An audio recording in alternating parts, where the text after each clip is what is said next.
A classic showdown between humanity's heroes and some big, bad demon emperor. This final clash unleashes a blinding explosion of power, just pure world-ending chaos. Ground shatters as the attack lands with devastating force, a direct hit on the emperor. In the smoldering ruins of the battlefield, the great battle finally seems to be over. Humanity's 5 heroes stand victorious over the slain emperor, but they have clearly paid a heavy price.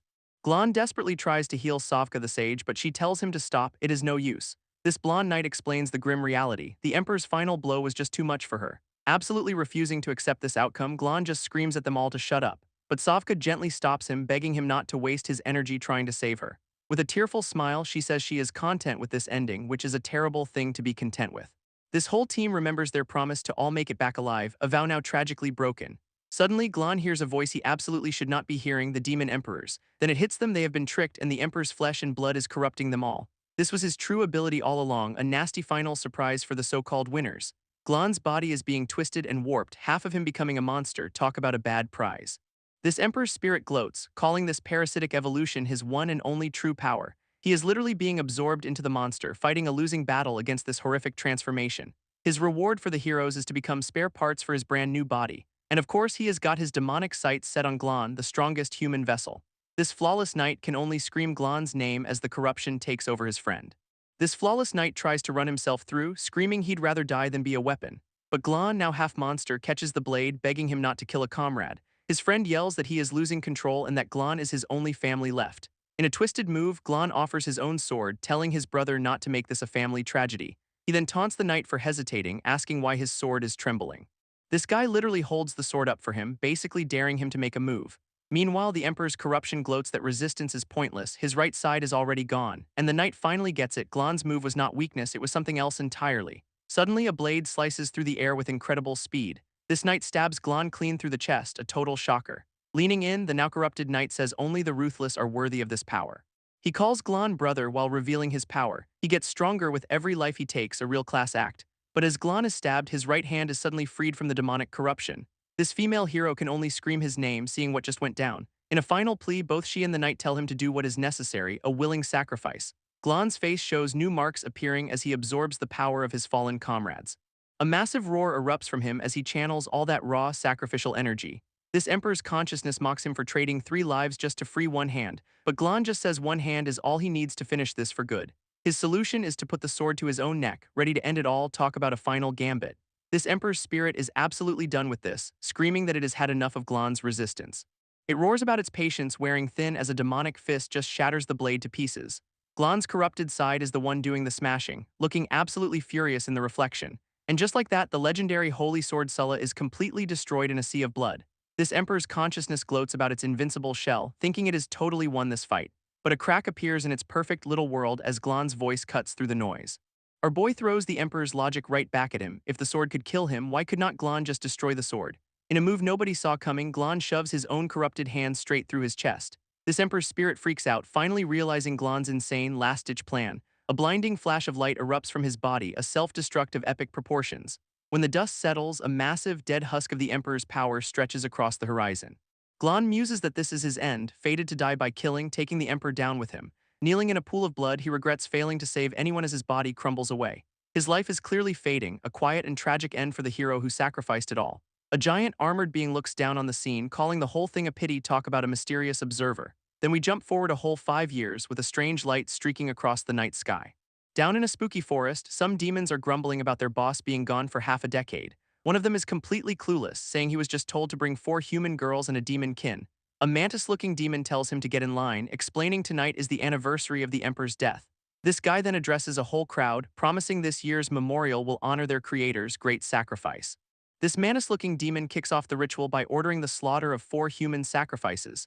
With a single brutal slash, he executes the pure offerings for the ceremony. All the other demons immediately descend into a ravenous frenzy over the remains. But the main event requires demon blood, according to the bug in charge, and their special sacrifice is a guy hanging from a tree looking a whole lot like Glon. He wakes up completely disoriented, wondering where the hell he is. Our boy's last memory was dying, so this whole situation is understandably confusing. This mantis demon immediately puts a blade to his throat, telling the trash to stay put.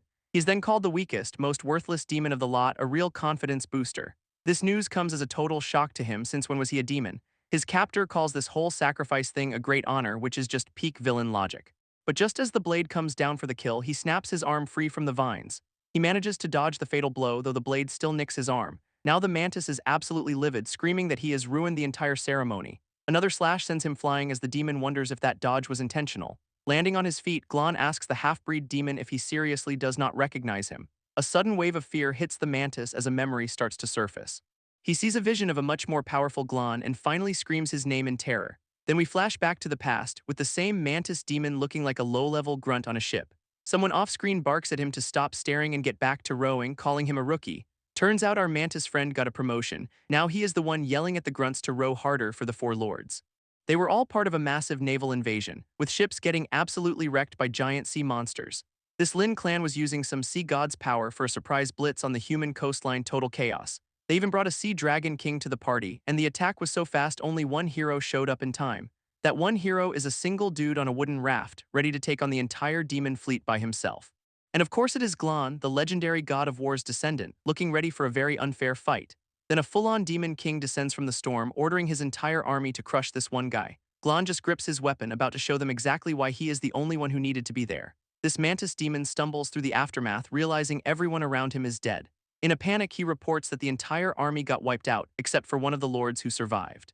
This whole battlefield is just a graveyard of ships and bodies in the pouring rain. And standing in the middle of it all is Glon, covered in blood but looking completely unfazed. Yeah, he single-handedly stopped the whole invasion. No wonder the mantis is having a panic attack in the present. Back in the now, the bug is absolutely losing his mind as this memory comes flooding back. He even remembers Glon giving a lecture on demon anatomy while ripping his comrades apart at the joints. Meanwhile, Glon figures out he has been resurrected, but his mountain of corpses power is back at level 1. This other demons, not knowing who they are dealing with, decide to bum rush the legendary hero. Bad move. He effortlessly dodges and carves up the first attacker like it is absolutely nothing. Then with a single massive swing, he takes out the entire charging mob in one clean slice. Glon notes the lackeys were too weak for a real boost. As his power levels up to 9, he gets stronger with every kill. One of the smaller demons is left absolutely paralyzed with fear after seeing his buddies get diced. But the mantis leader, recovering from his panic attack, whips his bladed tail forward. He stabs his own terrified minion right through the back, pinning it to the ground. This little guy screams in agony while the mantis takes out his frustration on him. Glon, meanwhile, completely ignores the drama to cover the bodies of the human sacrifices. He then takes a moment to examine his new demon-marked body, trying to figure this all out. In a moment of hope, our boy tries to cast one of his old healing spells, but the spell backfires horribly, twisting his arm into a mass of writhing demonic snakes. He stares in pure shock at his monstrous new hand, a total perversion of his old power. Looking at the dead demons around him, the grim reality starts to sink in. He collapses into the pool of blood, completely overwhelmed by this horrific transformation.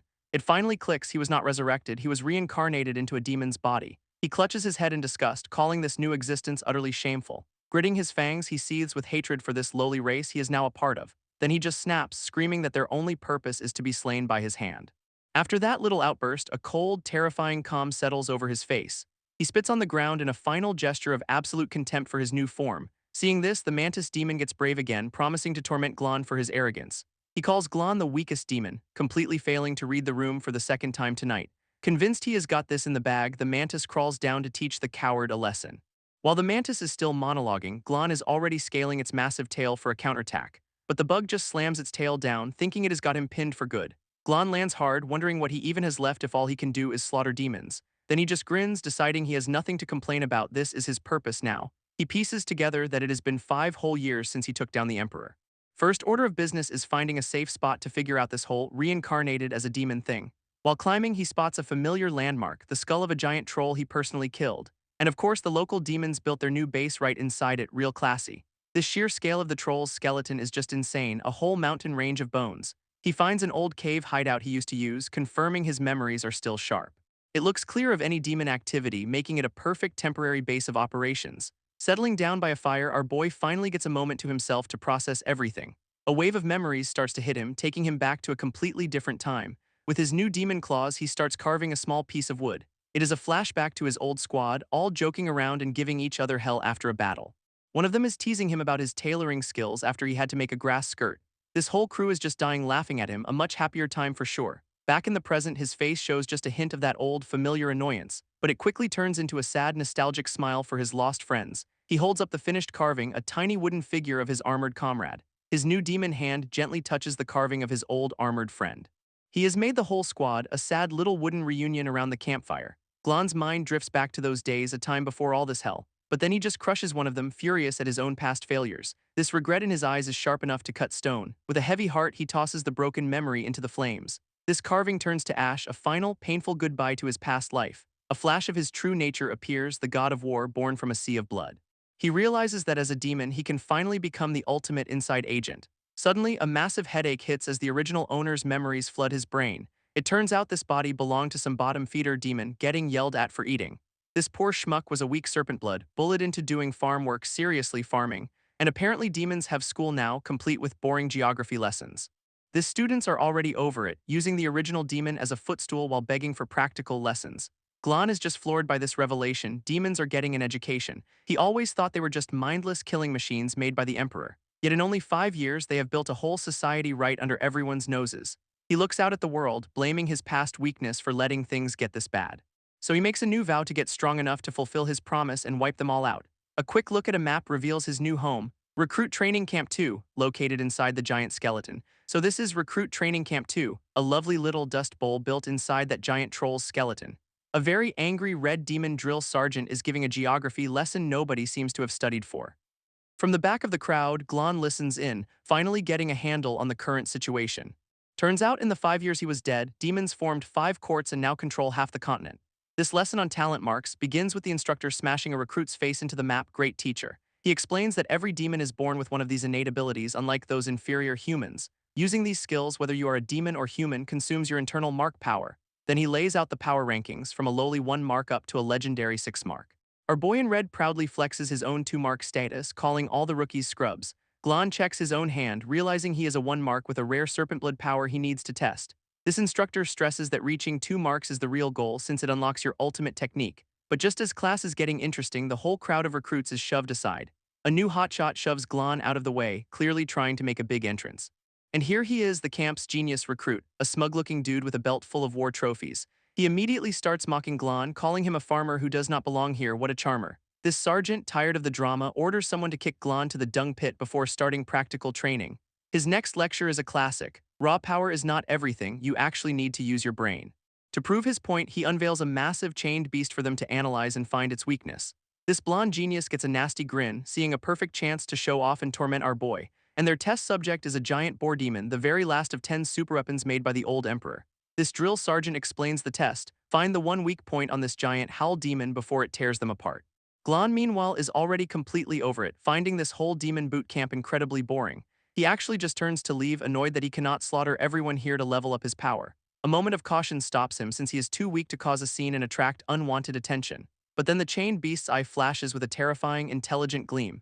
It immediately breaks its chains, sending the entire crowd of recruits scattering in pure panic. Our red drill sergeant desperately tries to hold it back, screaming at the monster to stay put. He's got its throat wrapped, boasting that he has found the weak spot and has it completely under control.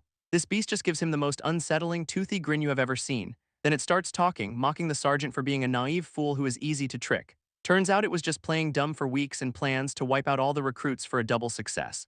With a single earth-shattering stomp, the ground beneath it completely explodes. A single swipe of its claws later and the overconfident drill sergeant is instantly ripped in half. All the recruits, including the blonde genius, are frozen solid with absolute terror. This monster then goes on a rampage, turning the entire training ground into a bloodbath. Seeing this, the genius decides it is time to bail, not wanting to waste his secret weapon here.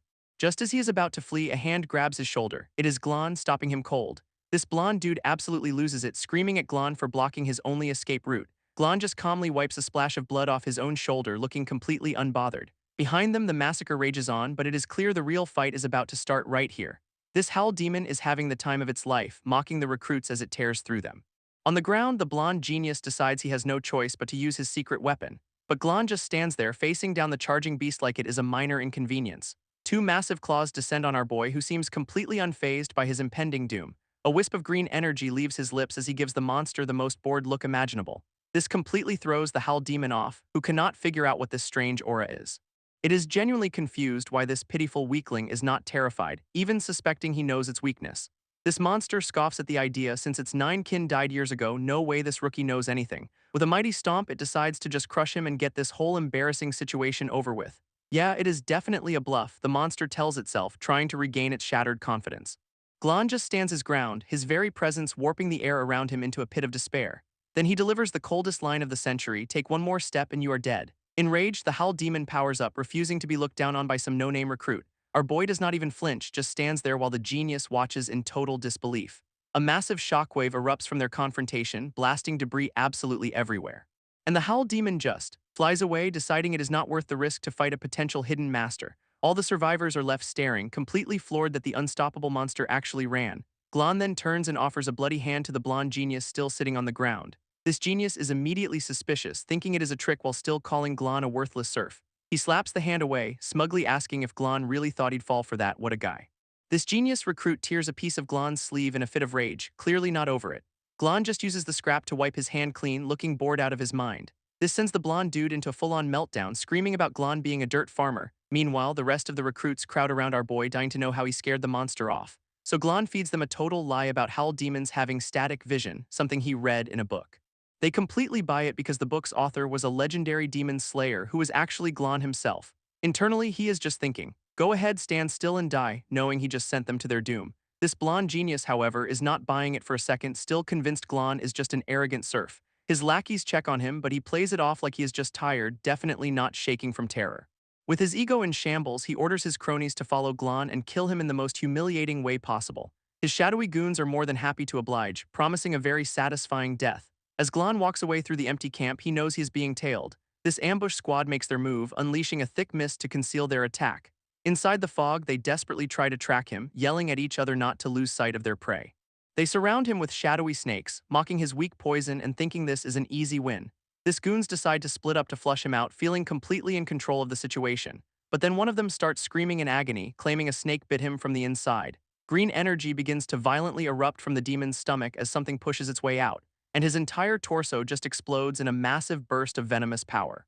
This remaining attackers are frozen in the green haze, watching in horror as their buddy gets erased. This remaining goons start screaming as the poison mist burns their eyes, not a great start to their ambush. Inside the haze, Glon's shadowy form is all they cannot see as they stumble around blindly. Our boy is just using them as live fire targets to test out his new demon powers. He activates his serpent blood thermal vision, letting him see his panicked attackers perfectly.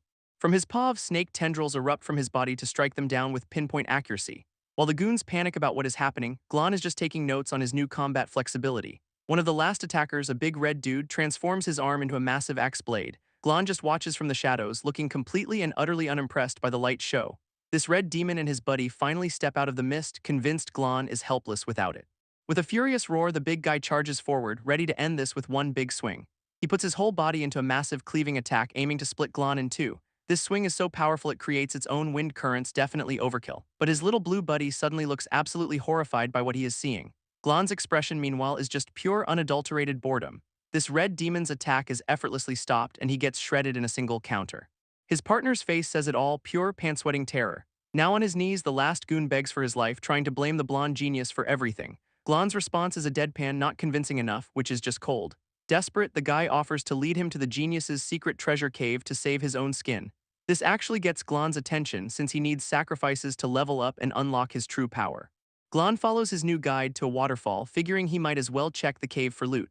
This terrified goon points out the treasure is hidden right behind the waterfall. What a helpful guy. But the moment his back is turned, Glon grabs him by the throat because trust is for suckers. He then shoves the poor sap straight into the waterfall, which is actually a massive arrow trap. Standing over the pincushion corpse, Glon just offers a deadpan thanks for triggering it for him. This cave entrance is now clear, littered with the arrows that were clearly meant for any intruders. Meanwhile, at some ridiculously evil-looking skull fortress, a report is being made. A subordinate tells his shadowy leader about the Howl demon incident and the snake demon serf who handled it. This leader, a purple-haired demon woman, finds the news of a powerful serf very interesting indeed. And here she is, Round Mountain's leader, Bone Crusher, looking every bit the part on her throne.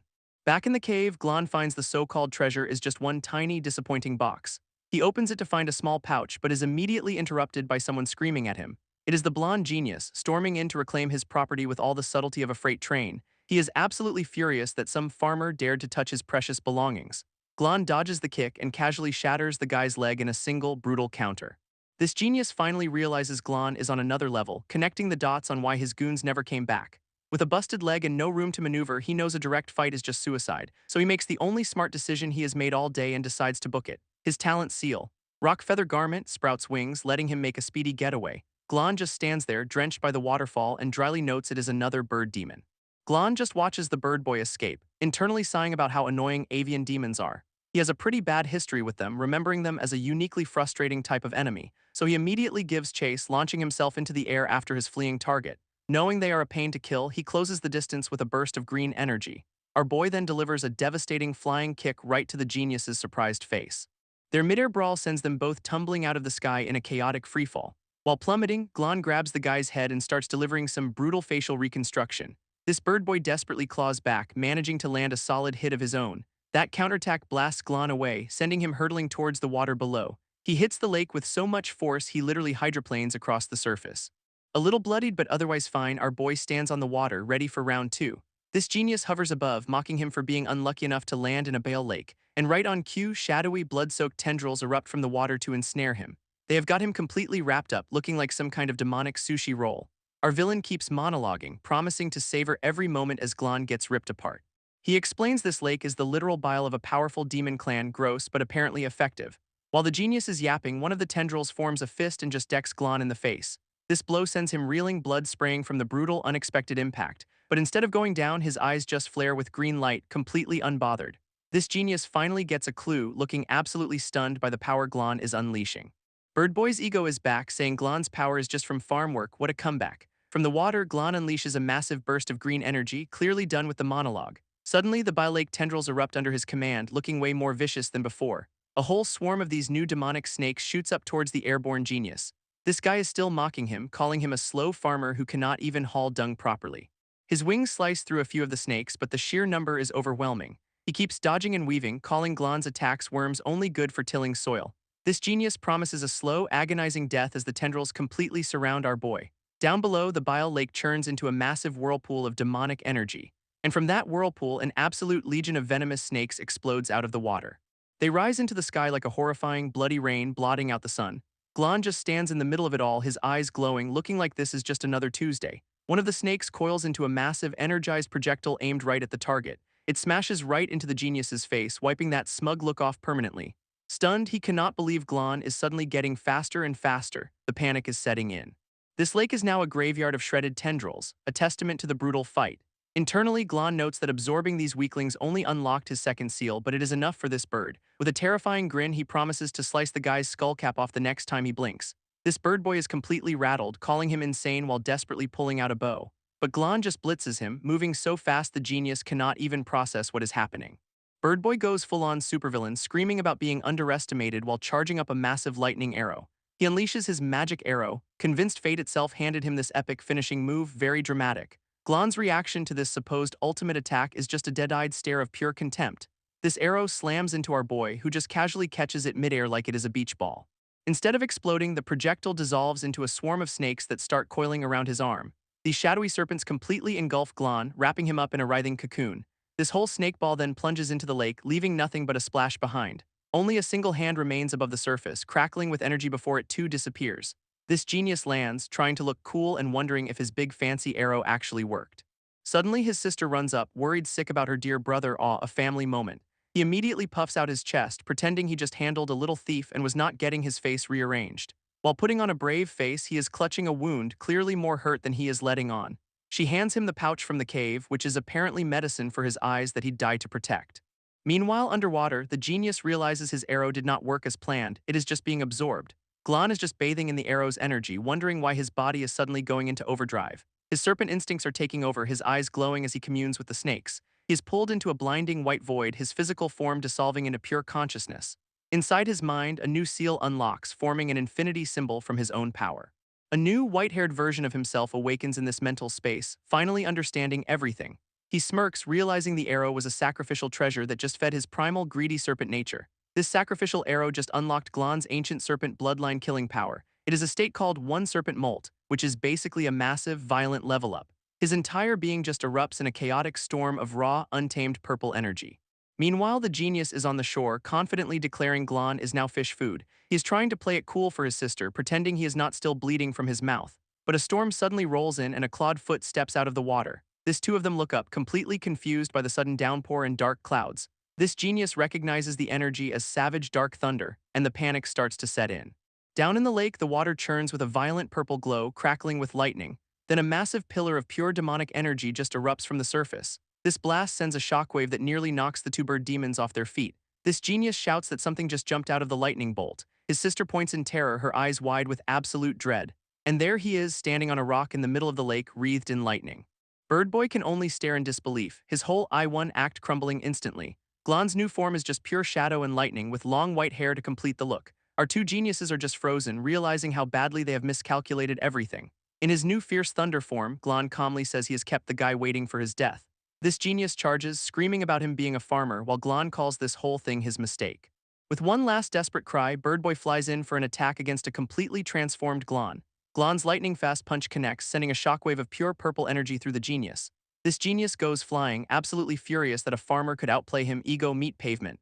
His wing gets absolutely shredded by the impact, a brutal confirmation that this fight is over. Floating over his victim, Glon casually mentions this is not even a good warm-up for his new powers. He then blasts the guy straight into the lake, which is apparently this family's favorite punching bag. His sister watches in pure terror, her "my brother is so cool" act completely shattered. Seeing the overwhelming power, she makes the smart choice and just bolts for her life. Meanwhile, our defeated genius is face down in the water, whining about not being strong enough. His big fear is that Glon will target his sister next, and that thought triggers a last-ditch power-up. With a classic shonen scream, he unleashes a torrent of golden energy, refusing to go down. Glon's reaction to this dramatic power-up is a completely deadpan "oh, the disrespect is real." This guy's now rocking a golden feathered authority form, standing defiantly before his sister. She is shocked he finally unlocked his true power, calling him her stinky little bro, a touching moment. Deciding she is done being a damsel, she activates her own ability, a beast summon demon eye. From the depths, she summons two absolutely massive, terrifying beasts to join the fray. He channels his new power into a falling sky arrow while his sister's pets roar for battle. Back on the lake, Glon just stands there, letting the rain and lightning wash over him unimpressed. His body crackles with even more intense purple energy as he crouches into a launch stance. In a flash of light, he explodes forward, a blur of pure destructive power.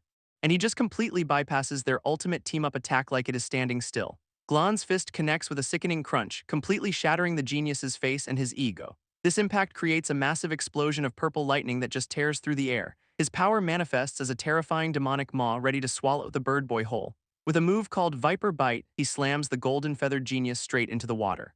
Believing this is his opening, the genius screams that this is his one and only chance. He launches a sneak attack using insect corpses as a shield, a truly disgusting strategy. This swirling vortex of golden fire and dead bugs barrels right towards our boy. At the same time, his sister unleashes her own power to reinforce their family team-up move. Together, they form the Cloud-Weaving Storm, their ultimate last-ditch attack. This genius is absolutely certain this cannot be blocked, screaming his lungs out about it. For a brief moment, Glon is completely engulfed in their combined power, looking overwhelmed. But then his own abyss storm erupts from the inside, utterly annihilating their attack. This genius is sent flying, splashing down into the lake as his sister rushes to his side. Totally defeated, he tells her to take the pouch and run, trying to play the noble hero. He desperately holds out the bag of medicine, his final act of protection, and then Glon's foot just lands right beside him, casually ending the dramatic farewell. Our boy picks up the pouch while the genius begs, surrounded by dozens of floating eyeballs. Glon reveals the medicine is fresh human eyes for the sister's disease, a problem a healer could fix. Now completely broken, the siblings grovel for mercy, saying he can just take them all.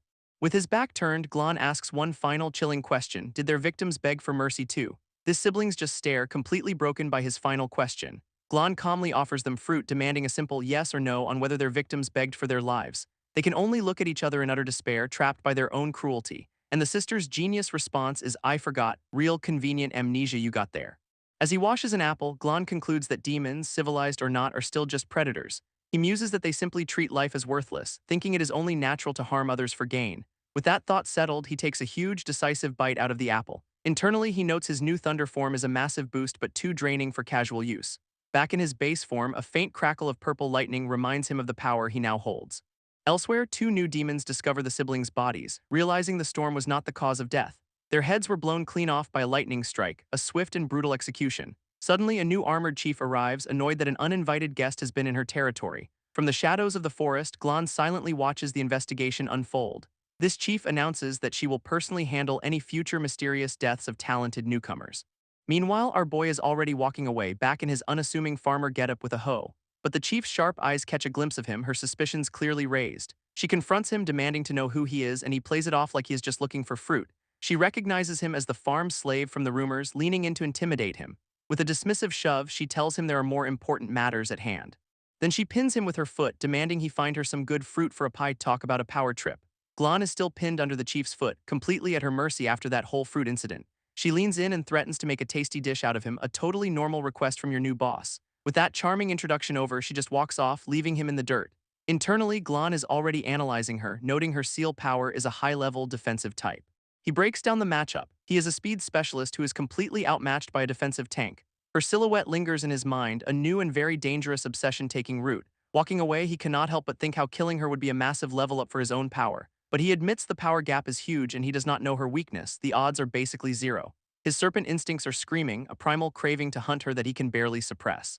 A giant glowing green eye opens over the landscape as a single thought takes over. The hunt begins now. Meanwhile, the chief is in her library, flipping through a demon talent book to identify the killer. She rules out an electric prison user since the wounds on the bird demons do not match at all. Another page describes a power called Sea of Corpses and Blood, which gets stronger with every kill. Still, she keeps flipping, getting more and more frustrated that she cannot pinpoint the culprit. Glon, on the other hand, is scaling a cliff, planning a patient hunt for a perfect one-shot kill. Elsewhere, two demons are nervously hauling a cart, terrified the chief will discover their secret business. They pull up to a hidden spot, confident their little side hustle is completely off the radar. Nearby, a bug thing is about to spear a very plump, unsuspecting frog.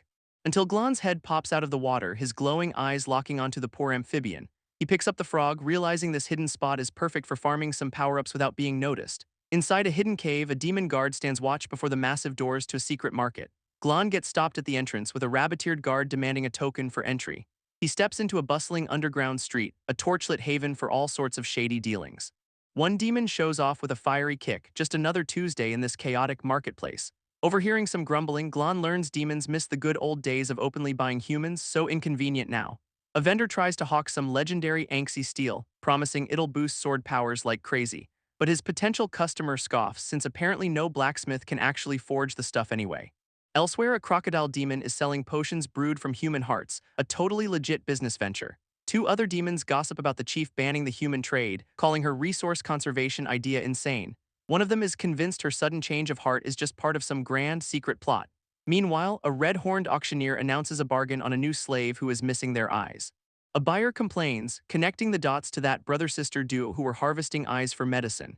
As the auctioneer tries to calm the crowd, Glon watches from the shadows, completely stone-faced. He then steps up and says he will take them all, shocking the merchant who doubts he can even pay. Glon offers the Fierce Thunder arrow as payment, which the demon recognizes as the bird boy's ultimate weapon. This deal is struck, and the merchant tells his men to lead the slaves away while he and Glon talk. A group of humans, including a blindfolded child, are roughly herded through the market like cattle. This little boy stumbles and falls to the ground, getting yelled at to hurry up by the guards. He gets dragged by the rope, his foot getting badly scraped as he is pulled along the rough ground. Watching them go, the crocodile demon grumbles that he wanted to keep the meaty one for himself. This merchant assumes Glon is scared of the bird boy, confirming he is in a hurry to sell. With a greedy grin, the demon rubs his hands together, thinking he has just scored the deal of a lifetime. This heavy door slams shut, sealing them inside a very private, torchlit room for the transaction. And immediately, the merchant is screaming as Glon's purple energy just rips him to shreds. His body is completely overwhelmed by the dark power, a truly pathetic end for a greedy fool. Outside, the only sign of the negotiation is a pool of blood seeping from under the door. Glon then calmly walks out, leaving the absolute carnage of his business deal behind him. A quick look back reveals the entire room is just a bloodbath of dismembered guards. Meanwhile, the freed slaves are being led away by another demon, who warns them to stay silent. His charming threat to roast their tongues is cut short by a very fast, very final interruption. Because Glon appears out of nowhere and takes the guard's head clean off his shoulders. Looking at his hand, he notes he finally has his own power, but some internal count has just rolled over. This little girl watches in pure horror as the guard's body collapses right in front of her. She looks up at Glon, stammering that he is a demon among demons, completely terrified. Internally, he is just glad his cursed happy day authority failed to trigger, dodged a bullet there. Now he stands before the two kids, who are still bound and uncertain of their new savior. He holds out a small pouch to the blindfolded boy, asking if it belongs to him. This little guy immediately recognizes it, nodding eagerly that it is his. As Glon tells them to follow, the girl asks if the boy is supposed to hold the rope. But our boy just snaps the leash, saying he does not like seeing people tied up like that.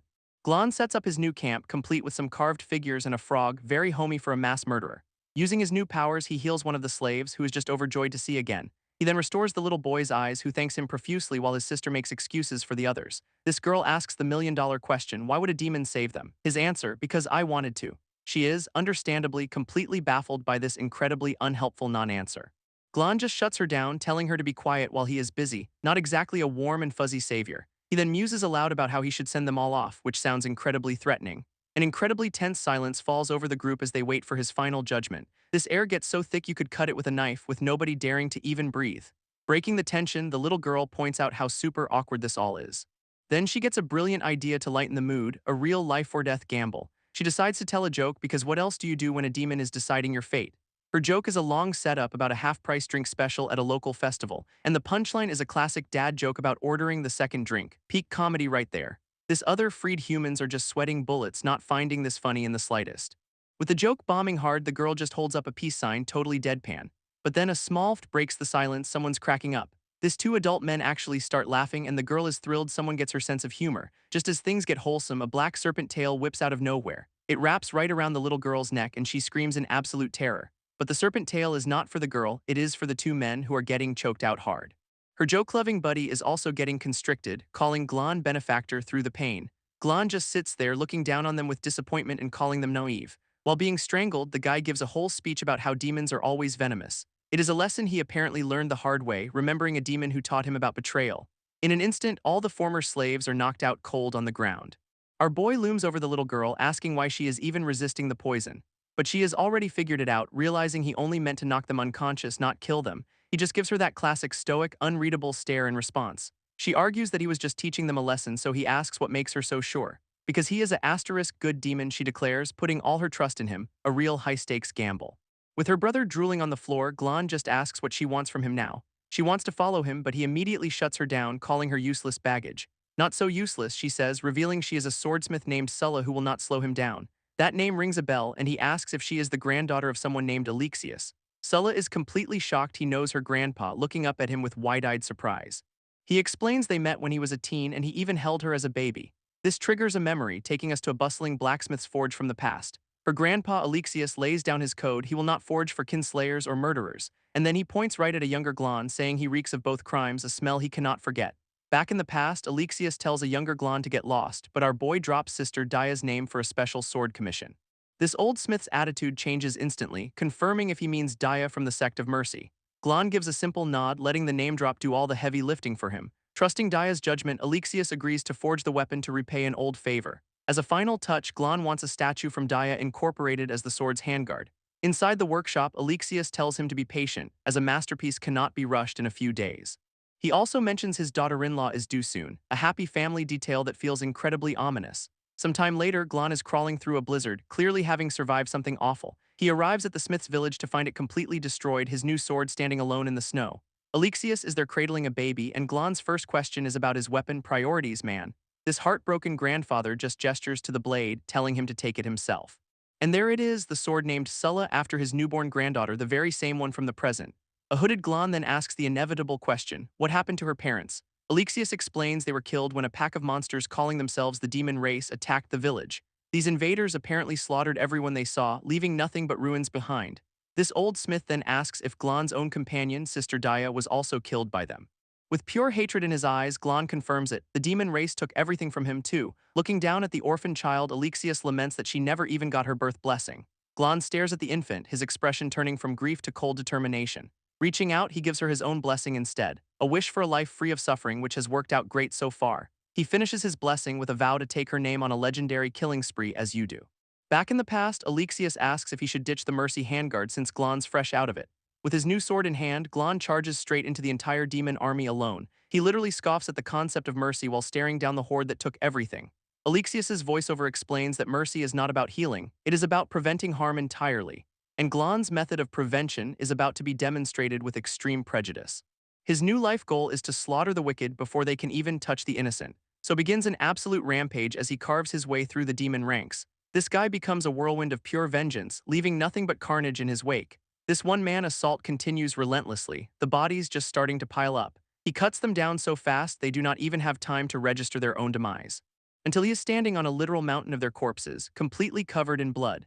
In Alexius's eyes, this total annihilation is what true mercy actually looks like. Flashing back to the present, Sulla asks why her uncle looks like a demon and also has not aged. Glon gives the classic "it is a long story" excuse and turns the question back on her. She's got her own tragic backstory, vowing not to go home until she forges the ultimate demon-slaying blade. Her fiery resolve is literally reflected in his eyes as he takes in her declaration. To her shock, he actually encourages her and she is stunned to get a pep talk from a demon. While she is still processing, Glon just calmly picks up a piece of wood to start carving. He admits he is envious of her passion, a surprisingly tender moment from the guy who just had a murder flashback. Glon leaves a parting note for the slaves, inventing a vampire knight to take all the credit. When they wake up, one guy is losing his mind with joy, thinking a legendary hero saved them. This whole group, now bundled in furs, sits on a hill and looks toward their new freedom. Sulla's little brother asks with wide-eyed hope if their heroic savior was actually real. Back at the camp, a heavy anvil slams down because it is time to get to work. Glon reports to Sulla that he dealt with some guys and brought back the necessary tools. She proudly presents the simple forge she built, acting like it was absolutely nothing. But her mood sours as she complains the best steel is in a demon-controlled mine, making her skills useless. In response, Glon just holds out a chunk of that very same impossible-to-get ore. He casually says he grabbed it, and Sulla is just starstruck, calling him a master thief. She then boasts she is one of only 3 people alive who can forge it, along with her grandpa and one other. That third person is the current war demon king, Agricola, a name that instantly darkens Glon's face. Sulla explains this demon king is a legendary smith and that only 6 such weapons exist in the world. This revelation has Glon realizing he needs to get way stronger to face this new generation of demons. As he turns to leave, he tells a worried Sulla that he is just going to continue his hunt. Elsewhere, a demon guard reports to his chief about the market massacre, blaming their own race's base nature. This chief, a purple-haired demoness, casually orders the bodies hung in the square while taking a bath. When her underling asks how to find the culprit, she coldly tells him to get lost and do his job. She then adds a threat to kill the farm slaves if their breakfast is bad tomorrow, a truly reasonable manager. And with that, she sinks back into her hot spring, completely untroubled by her own monstrous orders. Meanwhile, the demon chief is just chilling in her bath, craving some high-quality sugar, which sounds ominous as hell. Her guards are gossiping about recent troubles, wondering if some high-level bandits have snuck into the territory. Glon overhears them theorize someone could be hiding their power level, which is exactly what he is doing. Of course, they laugh it off because what kind of powerhouse would be hiding among them? Oh wait, our boy's plan is simple. Posing as a weakling is the perfect bait for leveling up on unsuspecting bullies. Nearby, some other demons find another dead genius, noting a suspicious pattern of rising stars getting snuffed out. This catches Glon's attention since he is innocent of this particular murder for once. He realizes there is another predator in the area and now he has got competition. With that thought, he starts stalking through the desolate streets, senses on high alert. And just in time because a hand comes flying at his face out of nowhere. He dodges, looking up to see a projectile hurtling down the empty alleyway toward him. This whole place is eerily quiet, a perfect setup for an ambush. Glon dryly notes that whoever is tailing a farm slave probably is not after his agricultural secrets. He then spots a cloaked person trying to slip away down an alley. Not on his watch, Glon instantly closes the distance in a flash. He throws a full power punch, aiming to end this little game immediately. This blow lands dead center, a direct hit that should have flattened anyone, but his target does not even flinch and Glon is shocked by their insane defensive power. As the first guy just stands there, another cloaked assailant appears on a rooftop. It is a team effort. Realizing his punch was useless, Glon follows up with a kick that sends the guy flying into a post. This other assailant on the roof unleashes a massive wave of water down into the alley. His attacker, a cloaked woman, lands behind him with a flourish, clearly not done yet. She is actually surprised he is still standing, calling him a stubborn mule for taking the hit. Thinking she has overestimated him, the woman goes for a killing blow with a sharp hand strike. But Glon just grabs her arm, unleashing a terrifying surge of purple energy that he was hiding. She is completely floored by this sudden power spike. This is no weakling farm slave. Beneath his hood, Glon is sporting a grin that just screams you messed with the wrong guy. Their combined power erupts in a flash of light, blasting a huge crater into the ground. This whole street is now a disaster zone, torn apart by their little power level pissing contest. With his disguise shredded, Glon realizes she is tough, having tanked his attack by reinforcing her body. They are now separated by the wreckage, staring each other down from across the ruined alley. From her perch, she hurls a massive, strange sheet of energy down at him to finish the job. This attack completely blankets the area where he was standing, a very unsubtle move. When the dust settles, the alley is empty. Glon has completely vanished. It is the demon chief from the bath, and she gives up the chase, admitting he is just too fast for her. She is already daydreaming about capturing him, debating whether to kill him or make him her dog, so many healthy options. Elsewhere, Glon reflects that he can only land superficial wounds on her at his current level. He decides he needs to molt into a new form with enough power to actually beat this tough nut. This upgrade process looks incredibly painful as he clutches his head, feeling the change start. A shadowy, more monstrous version of himself flickers into view, hinting at the transformation to come. As his transformation racks him with pain, Glon's mind flashes to the original Sulla. Back with the current Sulla, he calmly points out her brand new forge is missing a chimney. She immediately freaks out about the rising heat, scrambling to save her project from ruin. With the legendary Anxi steel glowing cherry red, the real work finally begins. Sulla is sweating buckets, pouring all her focus into handling the precious metal. A quick quench in water sends steam everywhere and the blade is finally forged. She proudly presents her work, explaining she made it extra balanced for his weak current form. In her mind, this is a historic moment, the first angsty steel weapon of the new era. With total gravity, she asks him to bear witness, and he actually looks impressed. This finished product is a beautiful, wavy blade that practically hums with power. He gives her the praise she is desperate for, and she is absolutely over the moon. Glon then brings up the tiny issue of it not having a hilt, and she admits she ran out of materials. Our boy just wraps some cloth around the tang, deciding this half-finished sword is good enough for now. She even names it Little Sulla. Since he already has a sword named Sulla, this will not get confusing at all. Holding his new weapon, Glon's dark serpentine energy immediately swirls around the blade. He internally notes this sword will be the perfect offering to absorb for his Serpent's Molt power-up, but he holds off, deciding to wait until the evolution is complete to get the maximum effect.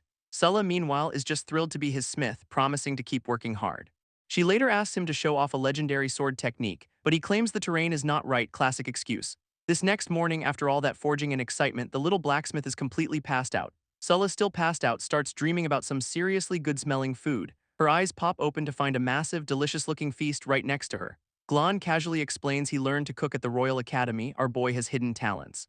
And now we see Glon in his new form, carrying that same platter right into the enemy's den.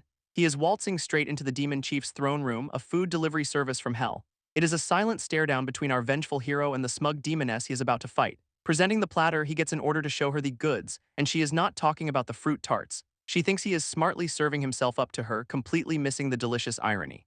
This Demon Chief is just loving this, totally oblivious to the fact she is the main course. Turning her back to yell for wine, she gives him the perfect opening, a rookie mistake really. In a flash, Glon unleashes his true power, the food platter exploding as he strikes. She barely dodges, now with a cut on her face, and recognizes Sulla's legendary angsty steel blade. He warns her that the next hit is going to be the last one she ever feels.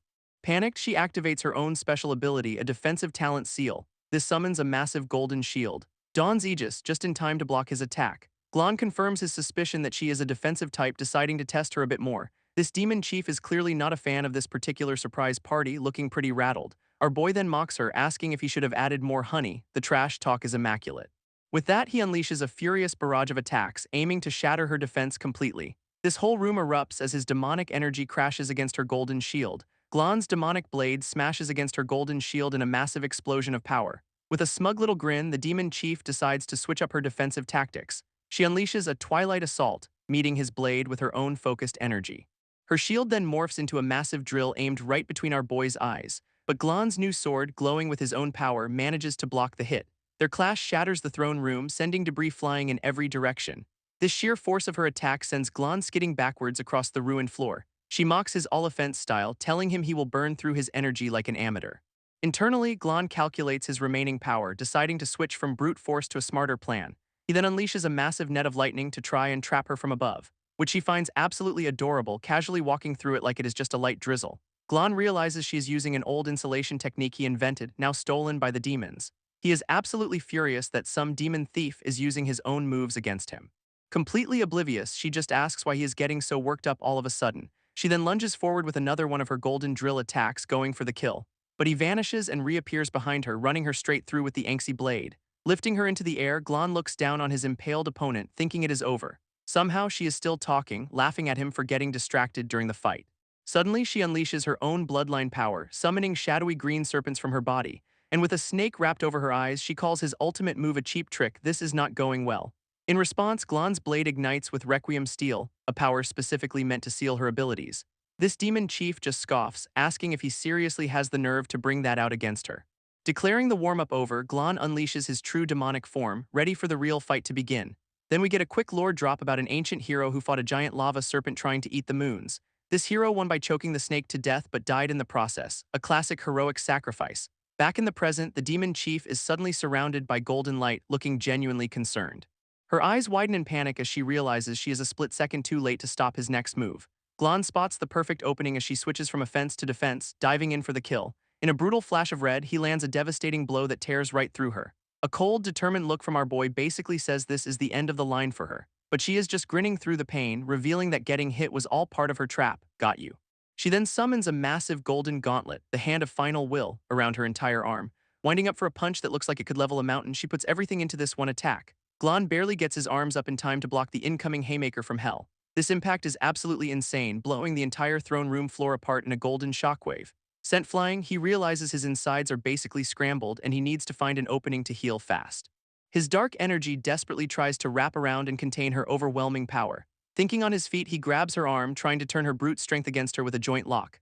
Our boy smirks, calling himself an experienced fighter ready for a little groundwork. He is not just a swordsman, and with perfect technique, he flips her clean over his shoulder, breaking her stance and sending her flying.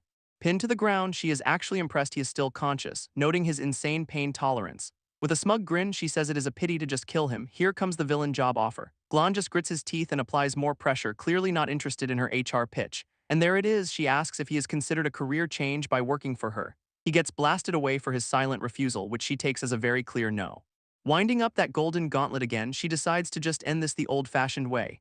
Her fist connects with a massive die, unleashing a shockwave of pure golden energy. This sheer force of the blow just obliterates the landscape in a wave of destruction. It even tears a clean hole straight through a nearby castle tower. Talk about property damage.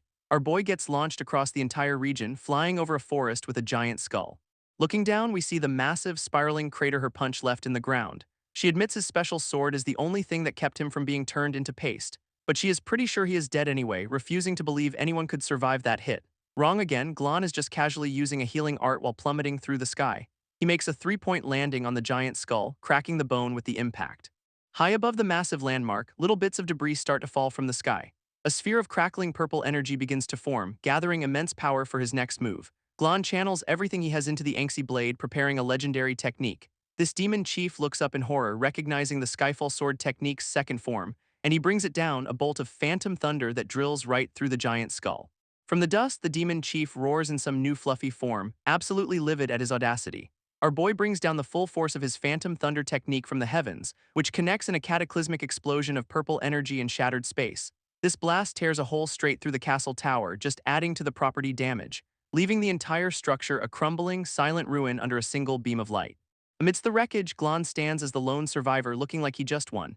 He strikes a pose, looking completely unscathed after dropping a nuke on her. But there is a flicker of surprise in his eyes. Maybe it is not over yet. And of course it is not, as she emerges from the smoke, admitting his sword almost got her. She even gives him a backhanded compliment, saying he is the first to push her this far. Then she busts out her trump card, the Undying Battle Banner, a massive glowing seal. This thing apparently absorbs and redirects all incoming attacks, so he should feel honored, obviously. Glon's face drops because he knows exactly how screwed he is against that banner. Suddenly, a small, feral-looking girl with massive pink energy claws appears on the scene, and she immediately lunges, screaming that she is sending him straight to hell. But Glon just stares in shock and calls her Faye, which leaves the kid totally confused. Meanwhile, the original demon chief looks down, seemingly conflicted by this whole situation. Glon touches his bandages, revealing a Roman III tattoo on his neck, a clue to his past maybe. Elsewhere, a new party of heroes is on their way to meet a legendary demon slayer named Jelong. One of them spots a mountain with its top sheared off, wondering how it got so round. Great work, demon chief. This hero's journey is interrupted by that round mountain starting to rumble. Uh-oh. Turns out that is not a mountain, it is a giant rock monster with some very angry red eyes. This absolute unit of a troll rises up and the party suddenly feels very, very small. But the poor thing is just screaming in agony, clutching its head like it has a killer migraine. It is even wondering why its head is so pointy now, a question with a very violent answer. One of the heroes immediately recognizes the cause, the legendary Skyfall sword technique first form. A brilliant beam of sword energy slams down, revealing the cause of all this chaos. It drilled a clean hole right through the troll's skull, which is not great for its long-term health. This giant's rocky body starts to crumble, its reign as a piece of scenery coming to an end. Its entire form just cracks apart, turning into a massive, deadly rockslide for our new crew. Luckily, the masked woman in their party steps up, conjuring a protective golden light. She throws up a massive energy shield, saving them all from being crushed by troll bits. A giant arm smashes into the ground right beside them, a little too close for comfort.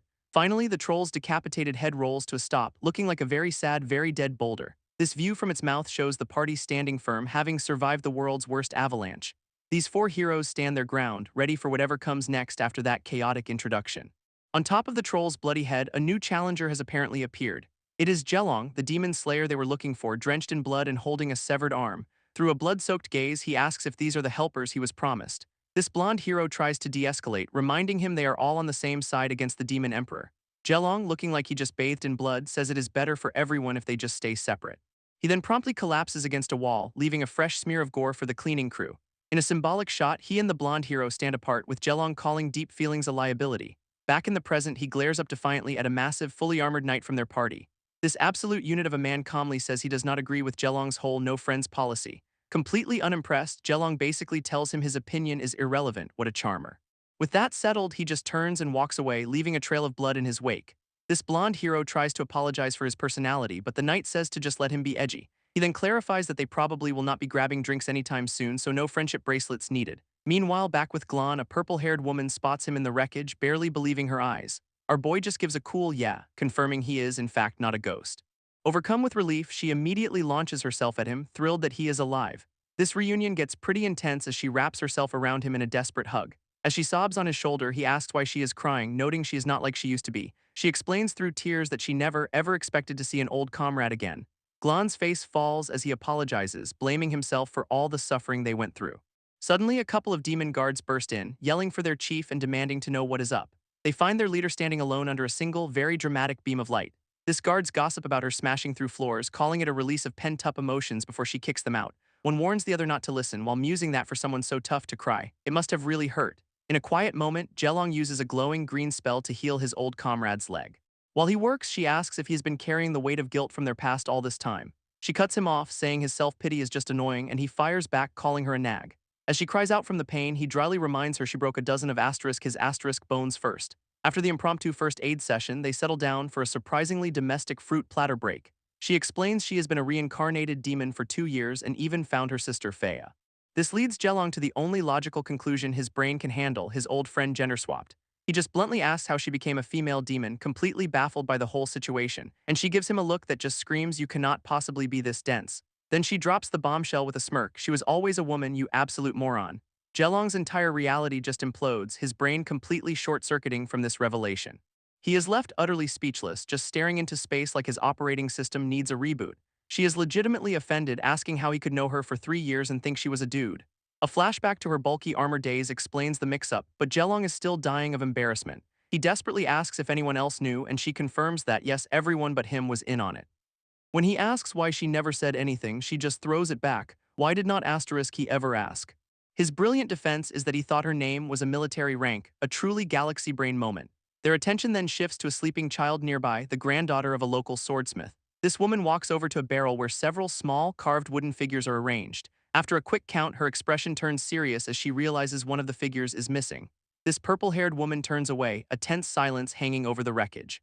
She crushes one of the wooden carvings, asking why he insists on hating himself so much. Jelong just says it is a reminder to himself to do better in the future. With a newfound resolve, he vows to protect everyone and finally eradicate all evil. His old comrade just bursts out laughing, completely unmoved by his big hero speech. She scoffs at the idea that he could possibly accomplish all that by himself, but then she smirks, saying she is more than happy to join in on the bad guy bashing. In a powerful clasp, they seal their renewed partnership with an intense handshake. This shot lingers on their joined hands, a symbol of their reforged alliance. This camera then pans back to the barrel where the other carvings still stand, showing the 4 remaining members of their old squad a silent wooden memorial. Later, she reveals she's been secretly assassinating demon prodigies to maintain her power. It is a tough job, especially since the new demon king is a cruel, mysterious tyrant. She also admits her new demon body has some dark, primal instincts that worry her. And Jelong agrees, confessing that his own demon nature has changed him a bit too. She immediately asks how, leaning in with genuine curiosity and concern. He says he has gotten milder and has fewer creative ways to murder his enemies, a truly tragic development. Their chat is interrupted by the swordsmith's granddaughter asking who this new lady is. This demon chief immediately melts, pinching the kid's cheeks and gushing over how cute she is. Jelong explains this is Fea, another reincarnated demon, as her new friend questions his terrible fashion sense. This demon chief offers up her basement as a new hideout, because nothing says cozy like a subterranean lair. So the whole crew heads down into the glowing green cavern, Jelong dutifully carrying the bags. Inside, she is seriously impressed by the massive intel chart he has assembled over the last 2 years. This thing is a straight-up hit list of demon kings, with a whole lot of names already crossed out. Suddenly, Jelong snaps at her, telling her not to treat him like some kind of doll. And it is because she gave Fea a makeover, putting her in a cute but hilariously impractical new outfit. While the chief boasts about her royal-tier craftsmanship, Jelong just remembers her weaving grass skirts back in the day. Fea checks herself out in a fancy mirror as the chief defends the look, calling it a chic island vibe. Next, she tries to accessorize Jelong, who has to dodge flying books and potted plants to escape. He eventually gives in, looking surprisingly okay with his new hair tie. Resistance was clearly futile. Then his attention shifts to a glowing blue conch shell, which he calls the Call of the Soul Sea. She immediately recognizes it as a powerful artifact from a republic that fell 300 years ago, not just some random trinket. A handy diagram explains its power. It lets you dive into someone's soul and watch their memories like a movie. Jelong dryly notes that it sounds an awful lot like peeking at someone else's secrets. She proposes they use it to revisit the moment of their deaths, flashing back to their brutal final moments. Back then, she felt something was off but was, a little too busy dying to investigate. So now she asks him to enter her soul and find out if that moment is what triggered their reincarnation. Jelong agrees without a second thought, which for some reason makes her incredibly flustered and embarrassed. But she quickly gets her game face on, declaring with full intensity that they are doing this. He praises her reliability and says to attach the other half, leaving her totally confused. The other half of what exactly? He dryly explains the conch needs both halves to work while she admits the other part is just gone. It is super embarrassing, but she confesses a local demon bandit gang stole it during a recent raid. Jelong asks why a demon chief did not just take it back, but she claims she is terrible at tracking people. With a withering glare, he reminds her that he taught her stealth for years and she is still awful at it. He even calls out her past assassination attempts, saying her clumsy stalking was obvious to everyone. She bursts into tears promising to practice, and he just yells at her to start immediately, not later. Cut to the bandit camp, a cozy little setup tucked away in a remote canyon. These guys are kicking back by the fire, celebrating all the loot they have been grabbing from undefended lands. Their leader preaches his philosophy from a makeshift throne. Even the smallest score is still a win. This eye-patch-wearing boss has big plans, hoping to build up enough strength to take on an evil dragon. Just then, two of his guys haul in a couple of heavy crates they say are tribute from a serpent's nest. They set the mysterious, locked-up crates down right in the middle of their camp. In a visual gag, we see Jelong's plan is basically a Trojan horse, letting the bandits lead them to the prize. Meanwhile, two of the actual bandits debate strategy, with one wanting to attack their enemies now. This other, more cautious one, worries someone might escape with their precious soul sea conch in the chaos. So they agree to observe first, also hoping to steal some human weapons to fight that dragon. One of the larger bandits decides to take a load off, planting himself right on top of a new crate. He is busy plotting when the wood beneath him starts to crack under the strain. This crate suddenly explodes into splinters, sending the guy flying with a shocked "what the hell?" He looks up from the mess to see a pale person inside, and his brain just short-circuits, asking if it is empty. Inside the crate, Fea taps into her serpent bloodline, transforming for their grand entrance. Peeking out with her snake familiar, she whispers for it to check out the scene. From their hiding spot, the entire bandit camp looks completely oblivious, just vibing by the fire. Their eye-patch-wearing boss proudly shows off the stolen conch, planning to trade it for weapons. But his companion casually mentions that Black Market was recently wiped out. Wonder who did that. Suddenly, the boss feels a dark presence, turning to see a shadowy Jelong right behind him. With the conch located, Jelong gives Fea the green light to just wreck everyone else. She immediately explodes out of her crate, delivering a brutal punch to the nearest goon. Holding another by the throat, she is furious they ate all the good food, a truly heinous crime. Her rage culminates in a single, devastating punch that caves the guy's stomach right in. Standing over the carnage, Fea faces down the rest of the charging bandits without even flinching. This bandit leader furiously blames his female companion for leading these bone crushers to them. In a classic villain move, he turns on his own partner, who is still holding the prize. He then tries the damsel in distress act on Jelong, begging to be saved from his torturer. This brilliant strategy gets him sliced clean in half before he can even finish his plea. His former partner, now with blade legs, calls him disgraceful, admitting she was tired of him anyway. She then turns to Jelong, dangling the conch half and asking if the handsome hero wants it. Her offer is just incredible. Beat her and she will be his boy toy, a truly tempting proposition. Jelong's response is to transform into a purple blur and just snatch the thing instantly. This remaining bandits can only stare in disbelief as their boss gets one-shotted by some random kid. Jelong schools Fea on her fighting style, calling out her predictable attack or defend habits. He points out her talent seal can actually blend offense and defense perfectly. To teach her, he summons a glowing green snake, ready to share some academic techniques. This snake then bites her, injecting his seal power directly into her system. Surrounded by enemies, she is told to just feel the new energy flow through her body. It is a super fast demonstration and basically sink or swim from here on out. And she immediately gets it, manifesting a massive golden shield and spear combo. Looking impressed, he smugly asks if learning something new is really so bad. With the conch retrieved, Jelong calls her a conservative and says it is time to go. Meanwhile, the swordsmith's granddaughter is having the nap of her life, complete with a frog hat. Back at the hideout, Jelong explains the conch is a one-use item for viewing their final moments. His old comrade just tells him not to worry, her expression dead serious.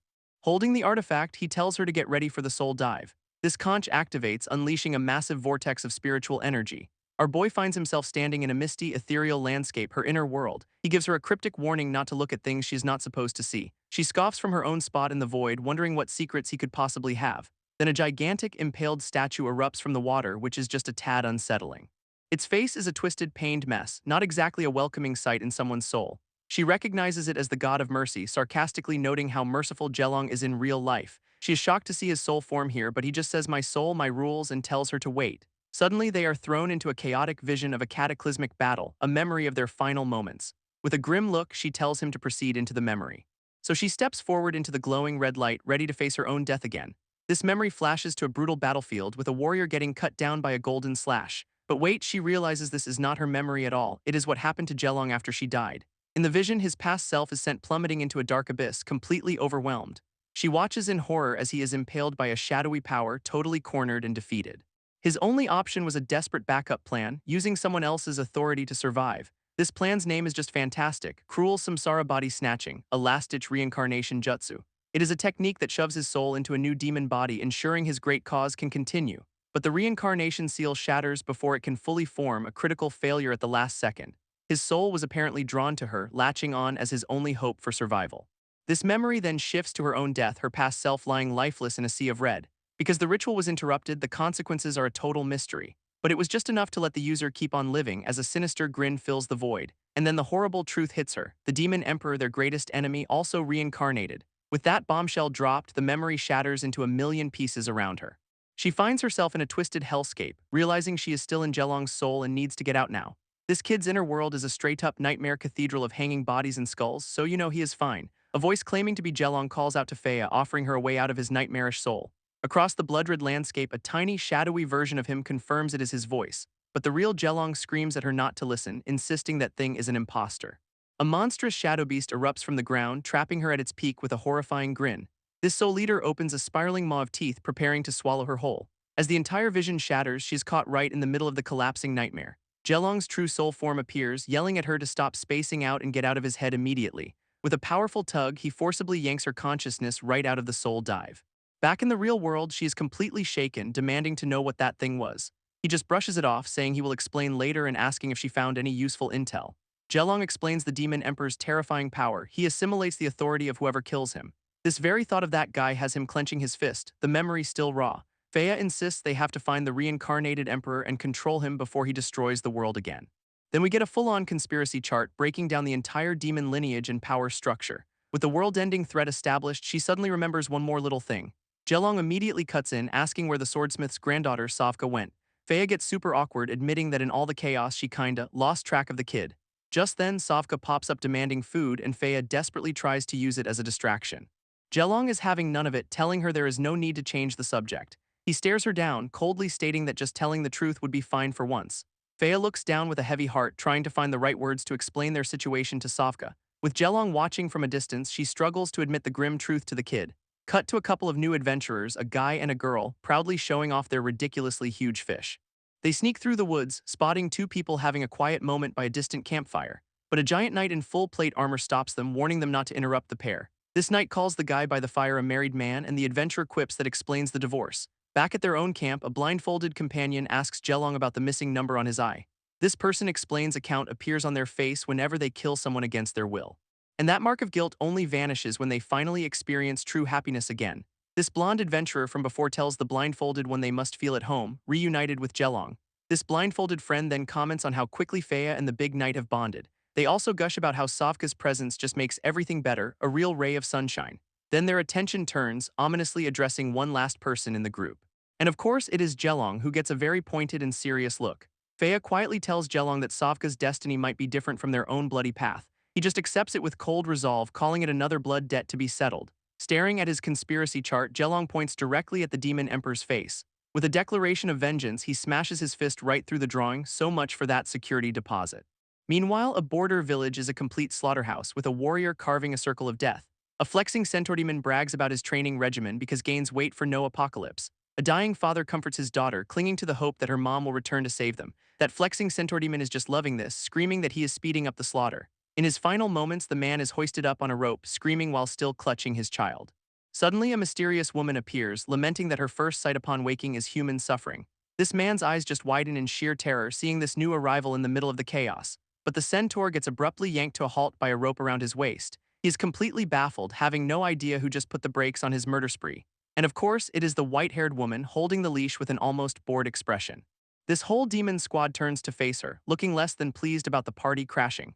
She then whispers to the dying father that she is sorry for being too late to stop his pain. Her apology is to just straight up execute him, saying it is the only way to express her condolences. And there it is, this is the reincarnated demon emperor Sumurielus offering her sweetest apologies. This little girl is left standing alone over her father's body, now an orphan in a hellscape. All the other demons immediately close in on the kid, probably not for a friendly chat, but the Emperor scolds her own creations, asking why they have become so depraved. She claims she wanted them to exterminate lives, not enjoy it, a very important distinction apparently. Taking pleasure in their work is just a mistake upon mistake, which is rich coming from their boss. Her minions are completely lost, turning on her and telling her to die as she activates her talent seal. This seal unleashes all-punishing extinction, wiping out her entire disobedient army in one go. Standing in the crater, she reflects on how this battle from 5 years ago ended so unexpectedly. This demon emperor recalls Jelong with a chilling fondness, calling him unforgettable. She says assimilating him let her see his inner voice, a glimpse of the monster inside. With a hand to her chest, she laments that he never got to understand her heart in return. Apparently, they could have been best friends if he'd just seen her side of things, a classic villain sob story. This memory then shifts to the little girl's mother, a knight racing through the carnage and blaming herself for being late. She stops dead in her tracks, completely horrified by the absolute devastation around her. And there, amidst the flames, stands the reincarnated emperor in her new, innocent-looking child form. This knight approaches the lone girl, her own daughter, in the middle of this hellscape. Overcome with emotion, she pulls the child into a hug, apologizing for not being there to protect her. Tears stream down her face as she holds her daughter tight, completely oblivious to the danger. But the emperor just stares on with cold detachment, observing the endless suffering. Suddenly, the mother's eyes widen in absolute terror as she finally realizes the truth.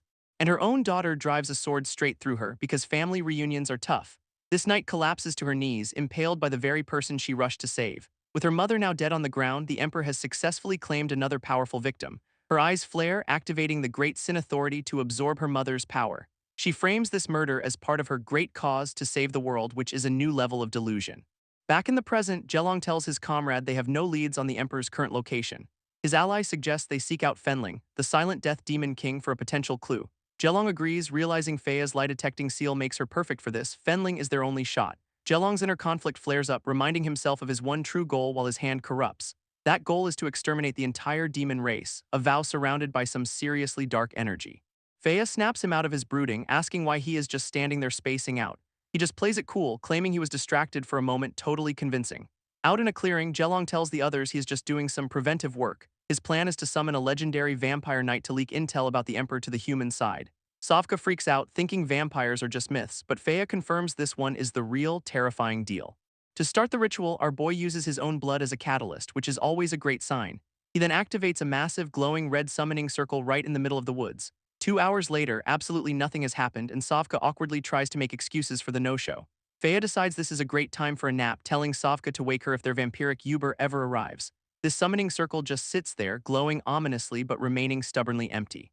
Now all alone, Sofka starts getting seriously spooked by the whole vampire horror story idea. Her imagination runs wild as she glances around the dark forest, completely terrified. Seeing a normal bat fly by, she lets out a sigh of relief, thinking she was just overreacting, only for a gigantic blood-soaked spike to appear inches from her face because of course. This kid lets out a world-class shriek, her hair literally standing on end from sheer terror. Scrambling backwards, she begs for help as a monstrous armored being towers over her. And there he is, the vampire knight, looking less like Dracula and more like a walking torture device. Jelong calmly tells the bloody monstrosity he was not summoned just to traumatize the child for fun. With a spectral glare, Jelong tells the knight to get serious for the terrified kid. This vampire knight notes that the only person who could summon him is long dead. So he demands to know how Jelong learned the ritual, activating his source of pain blood seal. Suddenly, Feia blazes into the scene, and Jelong correctly guesses their guest is not in a good mood. Our vampiric guest gives him a choice: confess willingly or be invited to answer real polite. With a glowing red blade at his throat, Jelong critiques his word choice like a smug professor. His tone shifts completely, calling the knight a massive disappointment in every other way. This completely throws the knight for a loop, who just stares in disbelief. A giant ghostly projection of Jelong towers over him, declaring that his student V. Helen still fails. This night, V. Helen staggers back, finally putting the pieces together in absolute shock. In a flashback, a younger, white-haired V. Helen looks up to his teacher, Professor Jelong. This memory shifts to a fancy-looking academy where this all went down. In this memory, a young V. Helen is being brutally held down, begging his tormentor not to burn him. This bully, an absolute gem named Mulder Lawrence, holds a glowing hot iron and asks why not. Through tears, V. Helen pleads that his mother will see the mark if he is branded. This little monster then gets all thoughtful, talking about how normal families care for each other, and then he just snaps, screaming, "What has that got to do with me?" as he brings the hot iron down. With a truly unhinged grin, he declares it is the other hand's turn for a little branding, and he presses the glowing brand right onto the kid's other hand, just pure sadism. But just as he is about to continue, a hand grabs his wrist. It is Jelong, and he does not look amused. Jelong gives the bully a very simple warning next time he is getting shoveled home to mommy and daddy. This bully, Mulder, just scoffs, calling Jelong a jobless nobody and asking who he thinks he is. And for his trouble, he and his cronies get a complimentary high-speed exit through the nearest window. Jelong just strolls off like nothing happened, leaving a stunned V. Helen to stare after his savior. This kid tries to call out, wanting to thank him for the sudden intervention, but our boy just keeps walking, parting the crowd of students without a single glance back. V. Helen can only watch as his hero vanishes, the words of gratitude stuck in his throat. He just leans against the door, completely overwhelmed by the professor's silent protection. Later, V. Helen and some other students are gawking at a packed lecture hall, absolutely stunned by the crowd. Turns out the guest speaker is a legendary demon-slaying maniac, so yeah, tickets are a hot item. Inside, Jelong commands the attention of a massive auditorium filled with aspiring heroes. These students peeking through the window are even spotting royalty in the audience. They gossip about how Jelong already yeeted a prince out for being an entitled brat because of course he did. V. Helen wanders off, feeling powerless to repay such a huge debt when a strange vine sneaks up on him. Suddenly, he is completely wrapped up and helpless, ambushed out of nowhere. Of course, it is Mulder and his gang, using plant magic to demand V. Helen help them capture Jelong. Hanging upside down in thorny vines, V. Helen gives a very concise, one-finger salute to that terrible idea. Mulder just grins, promising to enjoy crushing every bone in his body while his friends plan the burial. Despite the agony, V. Helen's only thought is protecting the professor from these psychos. With no other choice, he resolves to unleash his own talent seal to break free. V. Helen panics, realizing he was too afraid to practice his talent seal and now has no idea how to use it. Crushed by the vines and unable to breathe, he starts to wonder if this is the end for him. Mulder dangles him upside down, mockingly calling the kid a tough guy for holding out so long. But V. Helen's only thought is to warn Jelong that Mulder and his goons are coming for him. Jelong just glances up, calmly stating that the other two bullies will be coming down soon. And right on cue, Mulder's cronies get a complimentary high-speed trip back to Earth, screaming all the way. They impact the ground with a very messy, very final-sounding splat. As V. Helen stares in horror, Jelong coldly remarks that their parents will need shovels to get them home. Jelong then gives him some sage advice. If his power is scary, then it should be the enemy's nightmare. Totally overwhelmed, V. Helen runs after his professor, trying to find the words to thank him. But Jelong is way more interested in what is for dinner, asking about fruit pies as they walk back to the academy. Back in the present, Jelong gives V. Helen his marching orders, warn the human nations about the demon emperor's movements. Fea explains to Sofka that the two people they must protect are humanity's greatest powerhouses. We get a quick intro to Emperor Hoya and Rainstorm Yuha, the two great walls of humanity. V. Helen accepts the mission, noting with respect that Jelong is the only person who has ever defeated him in a fight. With a hand on his shoulder, Jelong stresses that every second they waste gives the Emperor another advantage. Vowing not to fail, V. Helen unleashes his power, sprouting massive red energy blades from his back, and with a sonic boom, he launches into the sky like a terrifying armor-plated rocket.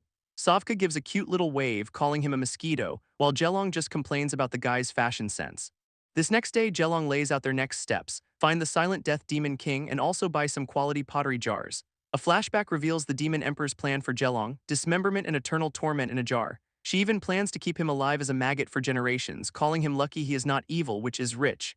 Meanwhile, in a demon camp, two grunts gossip about a challenger who fought their chief to a draw. One of them boasts he could easily take the throne himself, right before his buddy warns him someone's coming. This entire crowd of demons parts in absolute terror, clearing a path for the approaching person. Looking up, the braggart sees Jelong and immediately realizes he has picked the wrong day to talk tough. His mind races, wondering if it is too late to beg for mercy as a hand reaches for his face. In the reflection of his terrified eye, Jelong's hand closes in with unstoppable speed. A moment later, Jelong is on the guy's horse, leaving the former owner stunned on the ground. It turns out our boy is undercover, with the demons hailing him as Lord Desert Tooth. But then the real Desert Tooth arrives, a flamboyant vampire-looking guy who clearly missed the memo on subtlety. This new guy immediately starts planning a surprise send-off for the chief, which sounds suspiciously like a coup. Jelong internally notes this sycophant could blow his cover if he is not careful. This grunts from before complain about Desert Tooth's weakness, but no, they cannot defy him. Overhearing them, Desert Tooth puts the loudmouth on permanent messenger duty just to be a jerk. Jelong's cold calculus continues, seeing the current demon chief as a useful pawn to weaken her own race. An old crone then confronts Jelong, complaining that all this fanfare goes against the chief's frugal policies. She gets right in his face, spitting insults and asking if he is trying to teach her how to do her job. Then the real Desert Tooth steps in, demanding to know why Jelong did not bow to him. His generous offer is simple, kowtow and be forgiven, but Jelong looks like he is about to laugh. Desert Tooth stops the proceedings, worried Jelong might hurt his head on the hard ground. What a considerate bully. So he has a minion shovel up a literal pile of dirt to serve as a kneeling cushion, peak passive aggression. With the stage perfectly set, he gives his final gleeful command for Jelong to kowtow. All the local demons are just loving this, absolutely buzzing for the public shaming to begin.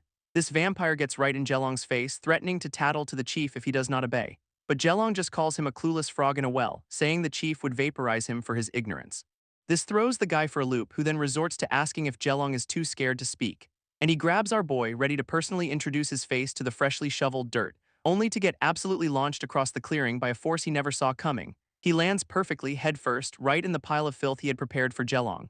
Covered in muck and screaming in pure rage, his grand plan ends in a literal mud pie. Just then the demon chief arrives, asking Desert Tooth, meaning Jelong, what is going on. This real one scrambles up, immediately trying to snitch on Jelong for defying his orders. He points a shaky finger, absolutely certain our boy is about to be executed. Instead, the chief's massive drill spear slams down, pinning the vampire's leg to the ground, leaving the real Desert Tooth completely stunned, asking his boss why she just did that. She looms over him with a simple warning, one more word and he will need a coffin. Then she tells him that from now on, he has to kneel whenever he sees Jelong, who finds this a bit excessive. This other demons quickly put it together, realizing this guy is not just strong, he is a VIP from the top brass. And the real Desert Tooth is left to contemplate how he just ruined his entire career by picking on the wrong guy. This real Desert Tooth is left to contemplate his new career path, groveling to atone for his crimes. Meanwhile, Fea lays out their only plan, get the Silent Death Demon King on their side since she hates the Emperor. With their mission set, the horses let out a mighty neigh as they prepare to ride out, and our crew gallops toward the territory of Fenling, master of the Silent Death Royal Court. Elsewhere in the capital of the Eternal Royal Court, a massive, creepy fortress floats among the clouds. Inside, a voice declares the first step of the demon race's reform is complete, which sounds incredibly ominous. This is Eternal Demon King Zhu, and he is monologuing about how giving demons emotions is the cornerstone of civilization. His next big idea for this corporate retreat from hell is to introduce faith by making everyone worship a demon god emperor. Campaigning Demon King Agricola is all for it, noting that martyrs are great for propaganda. What a cheerful guy. This cruel Demon King Udrap, a man of few words and probably many sharp objects, has no objections, and desolate Demon King Manatun just says his son Zhu already has his support, so it is a family affair. But the Silent Death Demon King Fenling is having none of it, basically asking why she was invited to this buzzkill meeting. On his throne, Zhu tries to placate her, saying he will not force her to abandon the old ways just yet. He insists that one day she will see that wiping out humanity is not his actual goal. It is just a necessary step in his grand plan to reform the entire world, which is so much better. Fenling's response is a masterclass in diplomacy. She just says excuse me and gets up to leave. As she walks out, Zhu just tells the remaining sycophants to continue the meeting. Her opinion is noted and ignored. Back with our heroes, their horses are kicking up dust, racing across the plains. They are now entering the desolate no-man's land of the cruel royal court. Jelong leads the charge, riding hard to reach the one demon king who might actually help them. Meanwhile, Vihelen is a literal red blur, flying for days on end to deliver his world-ending news. He finally arrives at the wartime capital of Ainea, a massive fortress city floating above the clouds. Inside, a chancellor tells him to chill out with the formal etiquette since the emperor is waiting. Vihelen steels himself to meet Emperor Hoya, a guy who supposedly killed his own family for the crown, and the first thing this legendary tyrant says is a casual question about him being the vampire knight. Emperor Hoya is surprisingly laid back, even mentioning that his son is a huge fan of Vihelen's. He just waves him over to the dinner table because apparently bad news can wait until after a good meal. His advisors are all over this, telling the royal historian to log this sincere moment in the good guy book. Turns out they keep two official records, a white book for good deeds and a black book for all the screw-ups. Hoya jokes that his chancellor lives to fill the black book, completely disarming Vihelen with his chill vibe. While the emperor serves him a bowl of stew, Vihelen tries to cut to the chase about the demon emperor.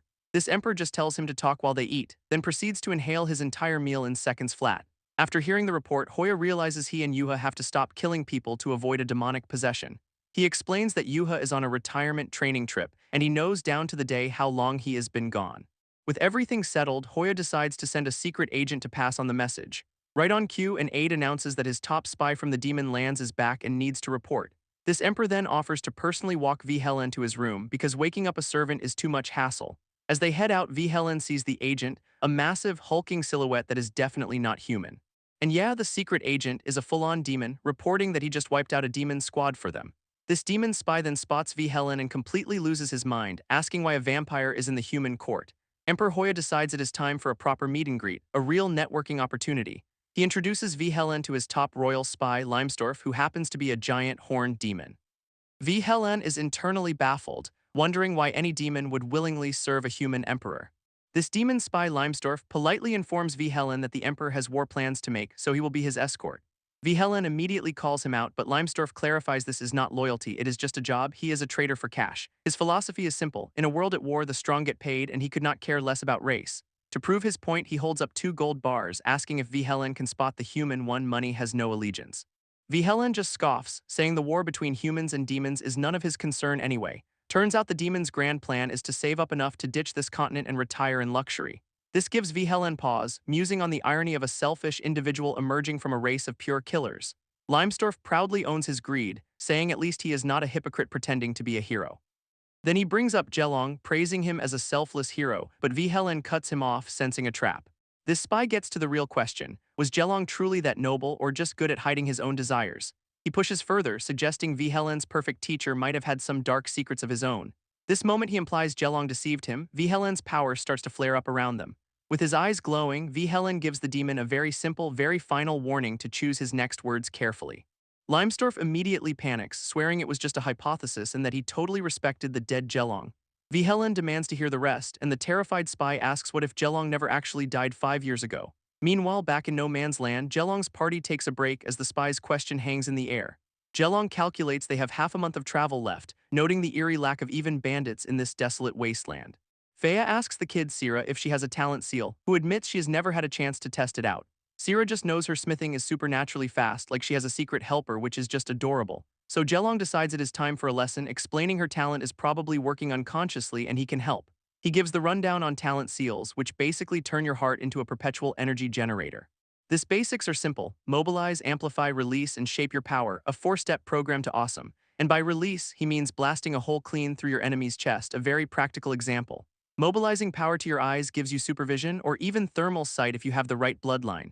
Then there is amplification to turn your body into stone, or shaping to create a handy force field. He even shows how to shape and release a snake construct, because who does not need a pocket serpent?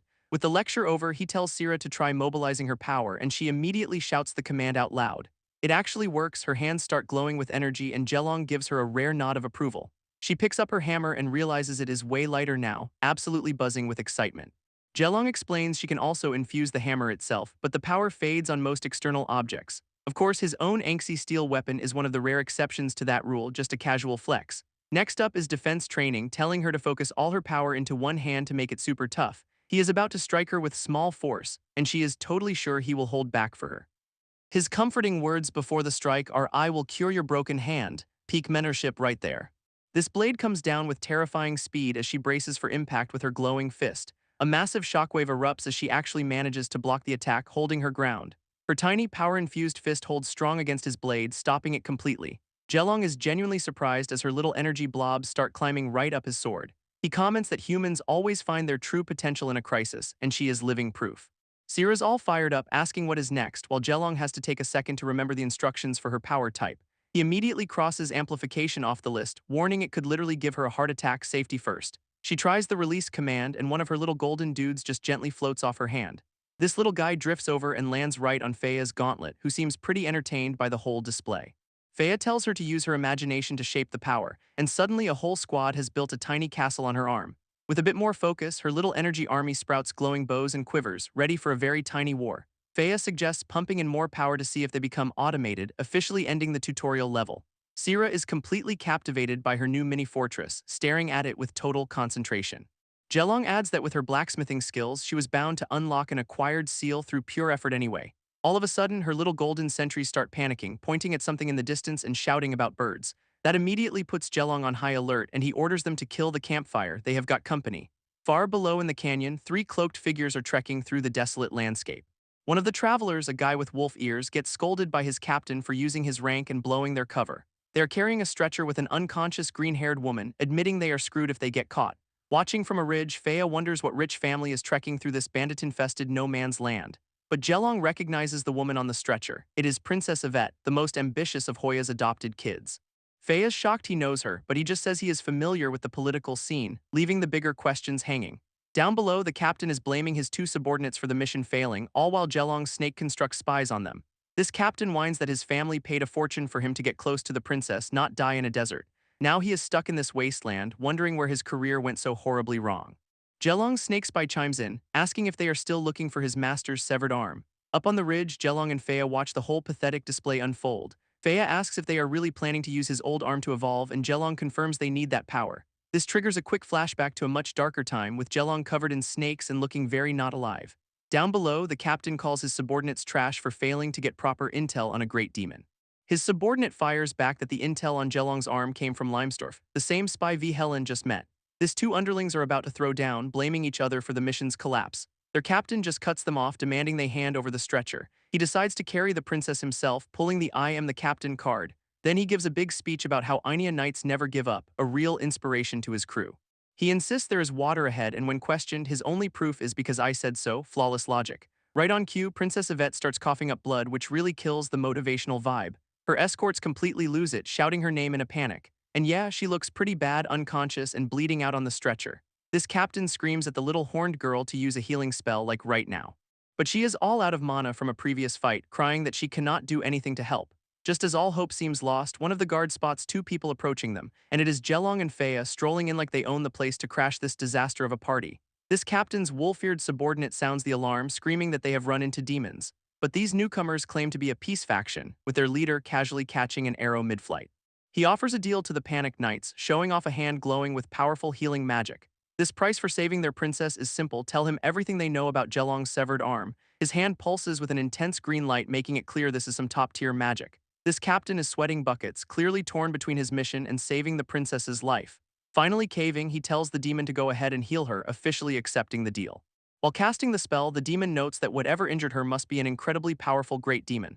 Princess Yvette coughs up a nasty spray of blood, which is not exactly a great sign for the healing process. This sends the captain into a rage, grabbing the demon and demanding to know what he is doing, a true professional. This demon just gives him a deadpan stare and tells him he is being too noisy, zero patience for this guy. He then calmly explains that she is recovered and just needs to rest, so maybe chill out. And just like that, Princess Yvette sits up, looking completely fine as her subordinates call out her name. This little horned girl is in total awe, saying his healing is on par with a demon king's. Immediately, the captain starts chewing out his subordinate for being aggressive, while the other guy calls out his hypocrisy. Yvette stands and thanks the demons, observing that they are surprisingly articulate compared to others of their kind. With the healing done, the demon says it is time for them to uphold their end of the bargain. He wants exactly what was discussed, that severed arm. This demon then says that is not possible, telling the princess to get the full story from her own man. Cornered, the captain tries to weasel out of it, claiming he cannot talk because it is a matter of humanity. Princess Yvette tries to negotiate, offering anything but the arm, revealing two tiny snake bites on her neck. In a flash, she realizes the so-called healing was actually him planting a deadly poison in her system. So Jelong gives them a choice: tell him where his arm is or watch their precious princess die from his poison. Her captain, a tactical mastermind, insists Jelong is just bluffing and the poison is only making her a little weak. Then Jelong twists the knife, reminding the captain how badly Emperor Hoya will react to his daughter's death. Jelong and Feiya start to walk off, calling their bluff, and the captain immediately folds, screaming for them to wait. But the princess tries to hold her ground, claiming she will recover and that he is the one who should be worried. Feiya dryly notes that her subordinates will just see this as stubbornness, not a sign she is actually in control. And just like that, the captain caves, blurting out that the arm is with the great warlord Jair. This Jair, he explains, is a former top dog for the first demon king, now just a powerful bandit. Their whole mission was to grab the arm from this guy to boost national morale, a total PR move. Except Jair had already fused with the arm, got a huge power boost, and absolutely wrecked their party. Jelong gets the last bit of intel he needs. Jair is currently hiding out in the ruins of Mud Cow Town. Having spilled all the kingdom's secrets, the captain begs Jelong to finally cure the princess. Instead, Feiya grabs his leg because, surprise, the deal was never real to begin with. A massive shadow blade comes crashing down, and Feiya yanks the screaming captain out of the way just in time. Princess Yvette, now perfectly fine, tells her captain, Lilo, to put his sword away, saying the poison was trivial. Lilo immediately drops to his knees, apologizing for trying to be smart and getting them into this mess. Meanwhile, his two subordinates are freaking out, convinced they are all about to be court-martialed for this disaster. Yvette just orders him to stand up, looking thoroughly unimpressed by his pathetic display. Yvette immediately steps up, telling Lilo the fault is hers for not explaining the mission properly, a real class act. She tells them to forget Jelong's arm for now and focus on a solid plan to defeat Jair, trying to rally her exhausted crew. But just as they are about to rest, the horned girl spots company and screams that enemies are approaching. A tattered banner crests the dune, looking like it belongs to a particularly unpleasant group of locals. Without hesitation, Yvette barks orders for a wedge formation, her team snapping into defensive positions. And it is a good thing too, because an entire bandit army is now staring them down from the ridge. This bandit leaders decide Jair only wants their heads, which means they can keep the rest. How generous of them. Yvette analyzes their expert movement, telling her team to just hold the line until her own power recovers. One of the lieutenants, a real charmer, tells his boss he will wear them down first with his special talent. This creepy dude steps forward, glowing with a nasty green aura as he prepares to address the cornered knights.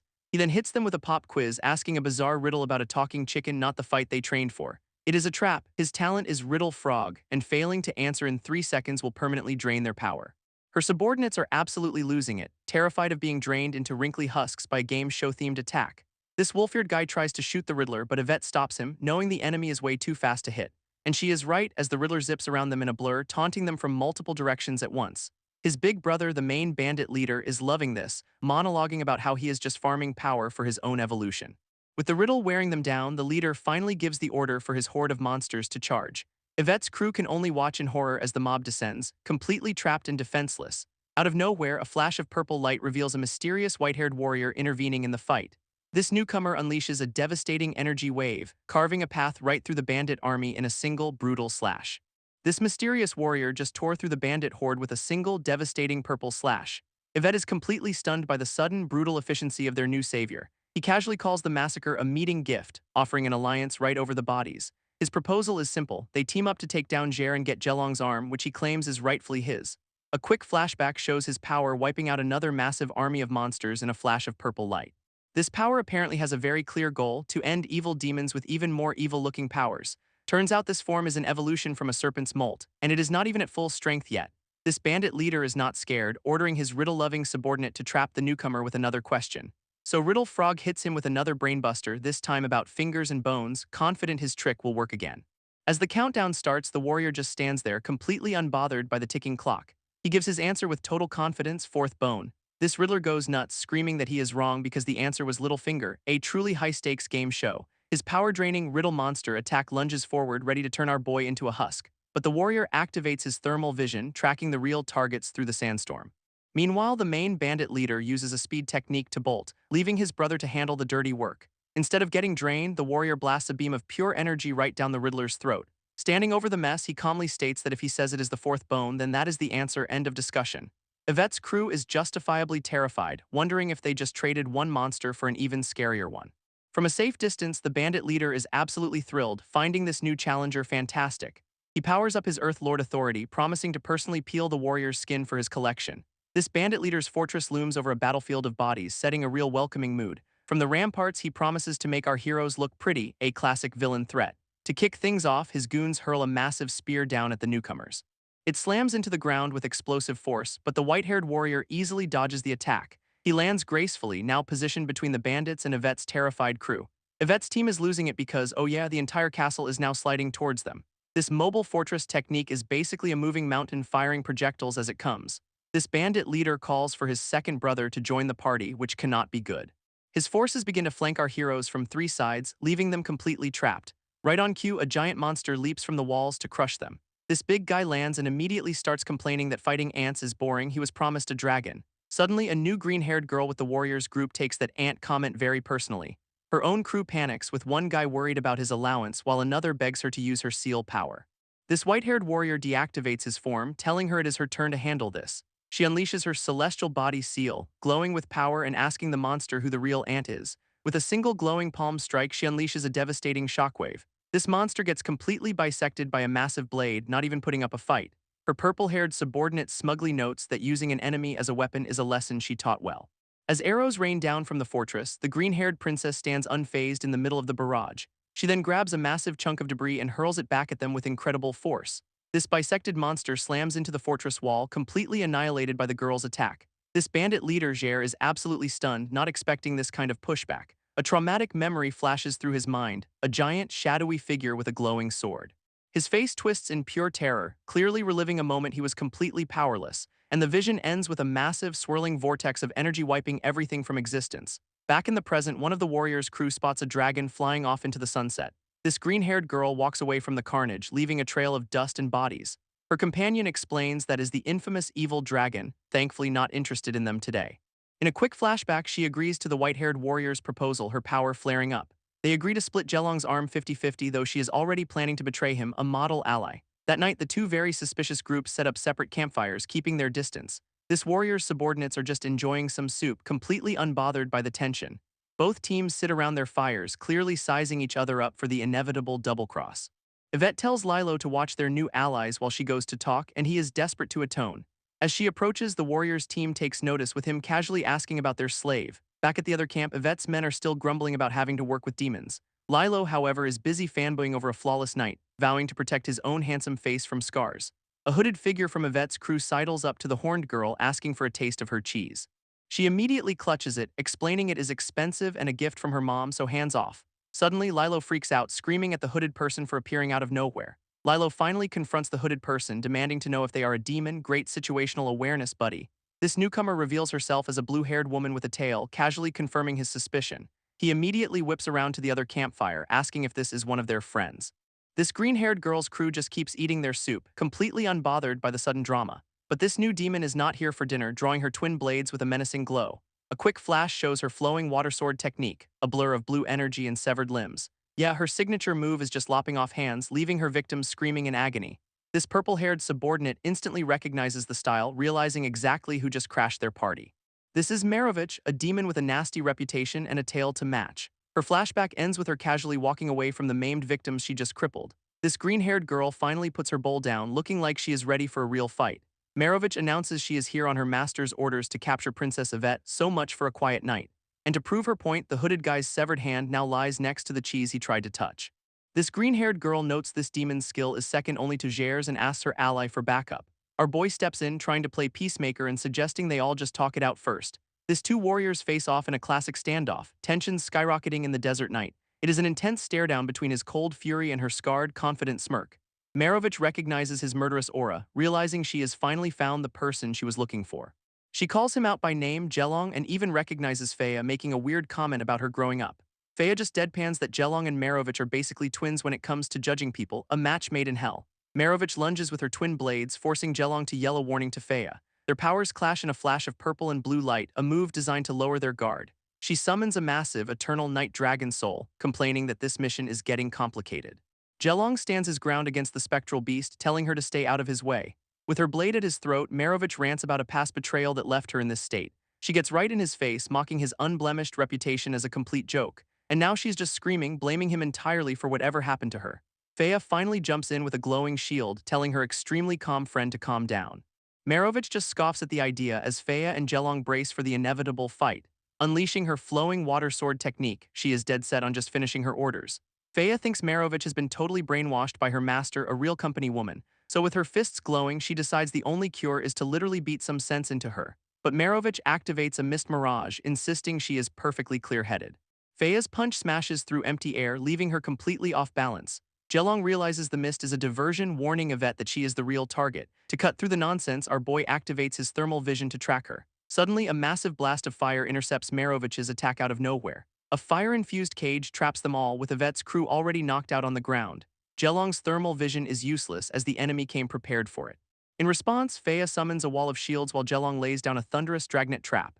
Inside the fire cage, one of Yvette's crew is down, her hand bleeding as she fails to cast a healing spell. Suddenly, a massive blue blade slams into the dirt right beside her head. Marovich looms over her, explaining she is just disabling hands, not killing, because she is just that considerate. Meanwhile, Fea's golden shield formation is holding strong against the fiery onslaught. Marovich casually compliments the defense as Lilo finally puts a name to the demon who just crippled his friend. And Lilo, with absolutely zero self-preservation, starts yelling at her for being a stinking demon. He is apparently defending the honor of his idol, a knight who unfortunately shares her name. Talk about bad timing. Marovich decides to lecture him, asking if he knew his hero was only ever the second best knight.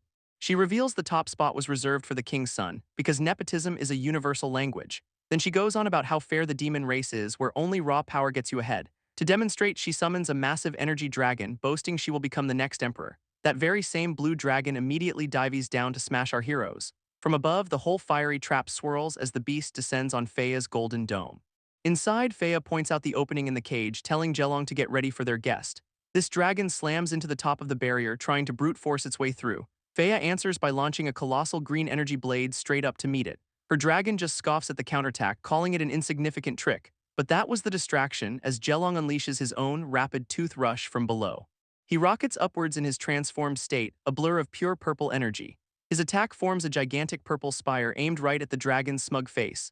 Jelong's attack, with a name longer than my last relationship, slams right into the energy dragon. Turns out a masked observer was watching the whole time, shocked that the evil dragon got taken down. Before he can even process it, a massive bolt of purple lightning comes crashing down on his position. Back at camp, Jelong's team is confused by the retreat, but he calmly explains the whole fight was an act.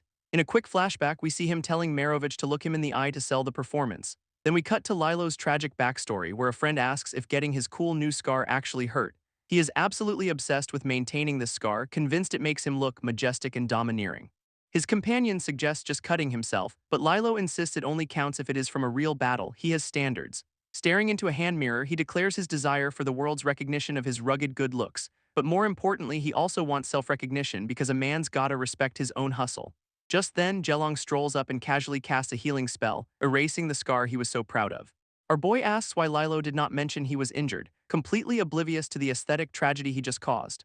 Lilo absolutely loses it, screaming as his handsome scar vanishes into thin air, the mirror of his dreams shatters. Back in the fight flashback, Jelong tells Merovich they are being watched and need to make the acting believable. His crew debriefs, realizing the signal was to hurt but not kill and that Merovich's master is just a convenient scapegoat. Elsewhere, that masked observer meets with Merovich, calling her out for failing the mission. She fires back that his intel was garbage since he conveniently forgot to mention a fifth seal demon was present. Now she is demanding backup from his boss to capture the princess, and he just assumes she wants more money. But it is not cash she is after, it is 10 bottles of a rare elixir to help her break through to the sixth seal. And in a final twist, a flashback shows Jelong's purple-haired subordinate being promised that exact same elixir as a child. This masked guy explains this elixir is so potent that even a top knight would explode from one dose, and she wants 10. Her contact immediately shuts her down, saying 10 bottles is a fantasy and she will be lucky to get one. And so begins the most intense negotiation of the century, with them haggling over bottles like it is a flea market. Finally, the old man caves, grabbing her and screaming deal before she can up the price again. She settles for 2 bottles, promising to keep tabs on the princess until payment is delivered, a true professional. Meanwhile, Jelong's subordinate tells Fea to just trust the plan as they prepare to head out in the morning. Just then, the green-haired girl from Yvette's crew walks up, formally addressing Jelong and Fea. Jelong's right-hand woman decides it is time to finally let them in on whatever the big secret is. Their reaction to the news is pure, unadulterated shock, jaws on the floor, minds completely blown. A moment later, they are all bowing and scraping, apologizing for their earlier rudeness and thanking Miss Sulla. This green-haired warrior even takes a knee, completely humbled and ashamed of how she acted before. Sulla tells her to cut the drama and just focus on cooperating to get Jelong's arm back. With a newfound fire in her eyes, the girl pledges her absolute loyalty to their command. Her 2 horned companions are basically sparkling with admiration, ready to follow any order given. Over at Yvette's camp, the blonde girl asks to start a fire, complaining about the desert cold. She casually whips out a basic ignition spell, channeling some ancient fire god for a simple campfire. And just like that, a roaring fire springs to life in the middle of the desert night. Soon enough, Yvette's entire crew is passed out, sleeping soundly around the warm flames. But one white-haired kid approaches Jelong, asking about a dark incident from his past with the Order sect. Jelong does not answer as the rest of his own team is already fast asleep, completely oblivious. This white-haired kid starts grilling Jelong about a past incident at Tears Lake Village. His crew just wants to sleep, with one guy grumbling about gossip and another correcting his potty mouth. Jelong tries to shut it down, telling the kid to get some rest and they will talk later, but then he decides, what the hell, and agrees to tell the whole story. In a flashback, he and a companion named Savka enter a village that was overrun by demons. Inside, they are greeted by the creepy ghosts of a murdered couple still wandering the ruins. These spirits are stuck in a loop, talking about their joyous day with some seriously unsettling smiles. A younger, blue-haired Jelong uses his seal power to quiet the wraiths. He then asks Savka to use her holy light to purify them, even though he could have done it himself. She explains she wants to give them a peaceful end, a touch of mercy in this grim place. With a holy light warm embrace, she unleashes a wave of pure golden energy. This light washes over the ghosts, breaking the curse that bound them to the village. In their final moments, they are restored to their human forms and ascend together, finally free. After the purification, Jelong and Savka stand together in the quiet aftermath. Our boy looks on with a complicated expression, the weight of the moment clear on his face. Savka seems completely at peace, her duty done with compassion. Then in a tender moment, Jelong reaches out and takes her hand. Their fingers intertwine, a quiet connection between the two of them. But the scene suddenly blurs with violent motion, shattering the peace. And the flashback ends with Jelong brutally running his sword right through Savka, a shocking betrayal. This flashback continues with Savka calmly telling him to stop as his blade is literally at her neck. But it is too late, he has already run her through and she just asks if she was being too forward. Back in the present, Jelong, with his eyes still closed, just tells the white-haired kid to apologize. This kid is, understandably, completely baffled by this sudden demand. Jelong clarifies that touching him without permission is a big no-no and the kid immediately apologizes for being rash. He then explains to his crew it was just a reflex, a subconscious counterattack. A totally normal reaction, right? His purple-haired subordinate just deadpans that, yeah, that sounds exactly like something Jelong would do. Meanwhile, the rest of the crew is passed out, with the green-haired girl thinking his trauma response is awesome. This next day, the team overlooks their target, the sprawling desert metropolis of Mud Cow Town. His right-hand woman lays out the plan she will infiltrate, and they will coordinate a pincer attack to get Jair. Inside the city, they find a recruitment drive for the local big bad, King Jair. They overhear a couple of demons casually discussing the slave trade, with one guy getting called out for poaching. This slaver explains that since the king only wants women, he is just grabbing what he can. It is a numbers game. Jelong quietly notes they will have to rescue these poor souls after their main mission is complete. These demons keep chatting, mentioning they can sell the men to the Skin Hunter Brotherhood, a group of fashionable psychos. An announcer calls for the last applicant of the day, which is our hero's Q. Jelong and his crew immediately make a break for the recruitment building. Inside, they find a huge crowd of hopefuls, all looking to join the Demon King's army. A blonde demon named Clover introduces himself as the head examiner, sitting on a throne like a budget supervillain. And he lays down the one and only rule with a creepy smile: they only take elites, no trash. One of the new applicants, a purple-haired demon, is already planning how to look awesome. His plan for looking awesome involves being ruthless, as he threatens to cut off the ears of anyone who disrespects him. This head examiner, Clover, is completely unimpressed with this rowdy bunch, telling them to shut up so the test can begin. He lays out the rules. Everyone steps up to his magic 8-ball to get their talent and power level measured. This test orb is explained. Seal level is just a number, and a high-level idiot can still lose to a skilled veteran. This first poor soul steps up, nervously reaching for the orb as Clover tells him to get on with it. Clover gives a totally not at all threatening pep talk, saying the king loves ruthless people who are willing to risk it all. His results come in as a first seal with an electric talent, and he timidly asks if that is good enough. But Clover's internal monologue is less than impressed, judging him for weak strength and a cowardly personality. His verdict is delivered with a single monstrous word: trash. Then he tells the rest of the room if they know they are trash, they should just leave now and save him the trouble.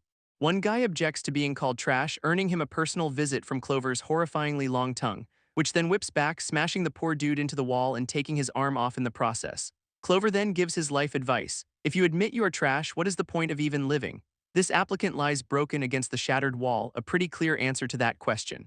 Suddenly, a pile of crushed bodies and rubble rains down from the ceiling. Guess these are the other trash applicants. Jelong's companion stares at the horrifying ball of bodies, wondering what in the world that thing is. Meanwhile, Clover asks his assistant why the king's favorite concubine is in the next room of all places. This assistant then orders soldiers to move the concubine back immediately, warning them not to damage it.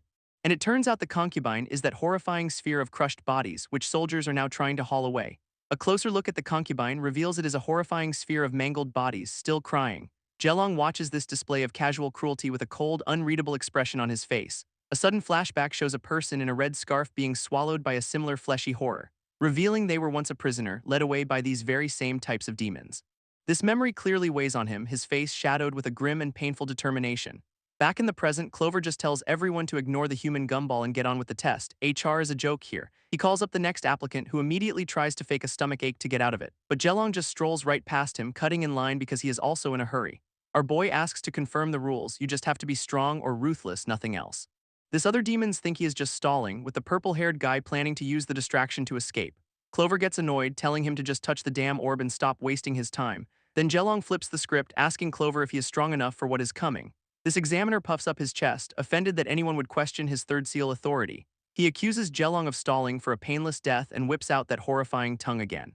But Jelong is faster, summoning a lightning-charged dagger in a flash of purple energy, and he brutally stabs it right through Clover's tongue, pinning it to the table. With the examiner immobilized, Jelong calmly reaches out and takes the glowing test orb for himself, leaving Clover sputtering in absolute shock and agony, unable to even scream properly. Jelong just holds the orb, looking cool as ice after completely derailing the entire recruitment drive. And then he crushes the sphere in his hand, shattering the test and any hope of a peaceful infiltration. Jelong holds up the bloody, shattered remains of the test orb. So much for a peaceful job application. From the shadows, his eye glares with cold fury, promising the real test is just beginning. This other applicants are frozen in pure terror, realizing they are way out of their league. Then he gently places the broken orb on the table, a nice little paperweight for the examiner's tongue. Wiping his hand, Jelong asks if he is qualified, and the subordinate immediately agrees. Yeah, he is very qualified. An official then tells the new recruits to head to their tents and be ready for the king's inspection at any time. Inside his new quarters, Jelong pulls out a small, familiar-looking scroll. A quick flashback reveals this scroll was part of the plan from a few hours earlier. His subordinate had explained it as a real-time replicator scroll, perfect for sending messages back to the team. So now he writes his first update: I have infiltrated Mud Cow Town. Meanwhile, in a hidden cave, the rest of the crew waits anxiously for any news. Their copy of the scroll lights up and one of the guys excitedly announces a message from Jelong has arrived. This whole team immediately gathers around, their expressions turning serious as they read the update. His message lays out the next steps: get intel on Jair and find a way to isolate him for the final attack. Suddenly, a guard shows up announcing King Jair wants to see the outstanding new recruit personally. Back in the tent, Jelong prepares himself, a strange golden energy glowing around his arm. As they lead him away, one guard admits to the other he was too scared to even search the new guy. But their boss, a much bigger demon, bursts in and demands a body search right now.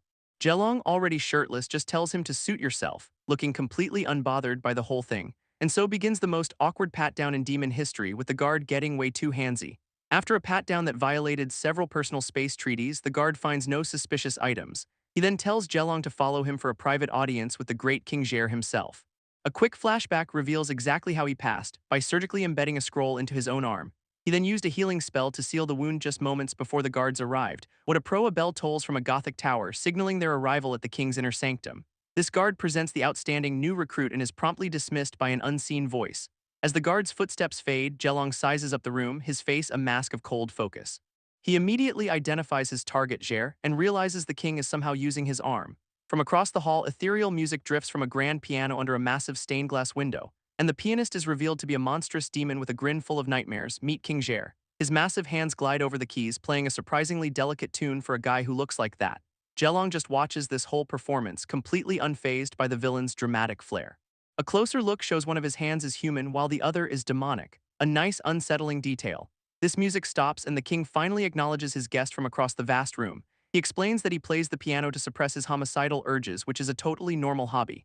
Jair tells him not to be nervous because this is just a friendly job interview. Sure it is. Towering over our boy, he asks if Jelong has any questions about the army or its glorious leader. Jelong immediately turns it around, asking why a king would even want to suppress his desire to kill. This king explains he is trying to be a demon who does not kill, pointing to a captured bandit as proof of his restraint. But Jelong calls BS, arguing that killing is as natural to demons as breathing. Jair's inner monologue kicks off, explaining that killing is just a demon's natural instinct. But he believes he has the freedom to choose a different path. A real demon philosopher, this guy. Back to the interview, he asks Jelong if he recognized the piano piece he was playing earlier. Jelong just plays it cool, claiming he knows absolutely nothing about human music. And for that little lie, he gets a fist slammed right into his gut. So much for a friendly chat. Jair calls him out immediately, having noticed Jelong flinched at a single wrong note. With a menacing glare, the king demands to know the truth about him. He grabs Jelong by the throat, asking if his bloodlust is just instinct or a genuine passion. Our boy just grins through the blood, admitting it is a bit of both, half and half. After checking his pulse, Jair confirms he is not lying and casually tosses him aside. This king then gets all preachy, calling Jelong a slave to his nature for not seeking freedom.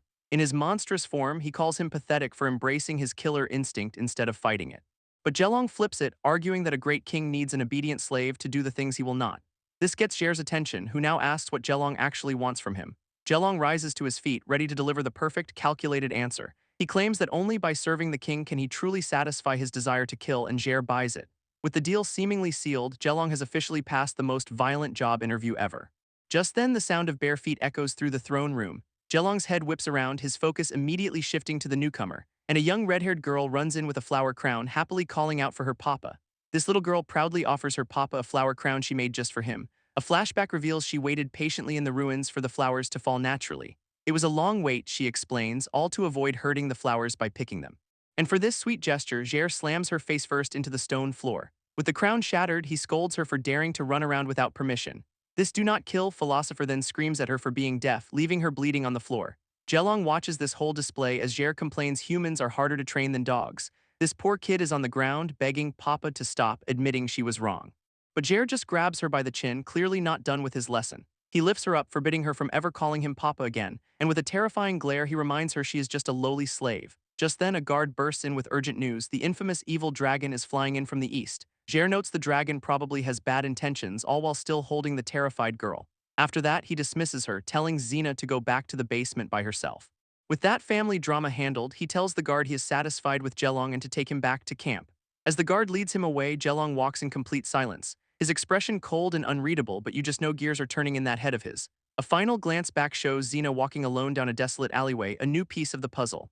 Meanwhile, a massive blue dragon soars towards the town. This must be the evil dragon they were talking about. It lands dramatically beneath the bell tower, ready to make one hell of an entrance. Without any warning, Jair just hurls a massive boulder at the newly arrived dragon. This dragon's eye widens, sensing a powerful seal fluctuation coming from the bell tower, and that rock smacks it right out of the sky, sending it tumbling backwards. A massive shockwave sends the creature reeling from the sheer force of the attack. So the evil dragon just tucks tail and flies off into the distance, a surprisingly short visit. Jelong watches it all go down, vowing to take back the power Jair is wielding. One of Jair's men starts kissing up, praising the king for scaring off the dragon so easily. Meanwhile, Jelong is already scouting, using a thorny snake familiar to analyze the town's patrol system. His little spy slithers unseen past the guards' feet as they make their rounds. And a couple of them yelp after getting pricked by the thorns, occupational hazard, I guess. Turns out the thorns are injecting a subtle seal power into them, marking them without their knowledge. This allows Jelong's familiar to trace their exact patrol routes through the ruined town, revealing a complex network of overlapping paths that he needs to memorize. Back in his room, he starts mapping everything out, planning to find the perfect route for an assassination. He then notices a single purple flower, picking it up with a thoughtful expression. Elsewhere, Xena is locked away in a dark cell, looking utterly broken after her father's lesson. This poor kid is chained to the ceiling by her neck, left to sit alone in the straw. Suddenly, she hears a noise at her cell door and cautiously asks who is there. And it is Jelong, passing the flowers he found through the bars, saying he thought she might like them. Her face lights up with pure joy as she takes the flowers and runs off, ready to try making that crown again. She figures her last flower crown was just ugly, which is why he hated it, while Jelong notes her cell is not even locked. He then asks the obvious question, why would a human girl ever call a monster like Jair daddy? With a heartbreakingly cheerful smile, she explains Jair is the kindest person she has ever met. She even justifies the collar as protection and says he only hits her a few times, what a guy. Jelong questions her definition of kind, but she just says everyone else she met was way worse. A brutal flashback reveals her past involved being left for dead, impaled on a stone slab. Realizing she is completely brainwashed, Jelong offers to show her the outside world and its kind people. This very idea of interesting things seems to spark something in her for the first time. Our boy's already thinking she needs a proper mentor to fix this mess, and he's got a few candidates in mind.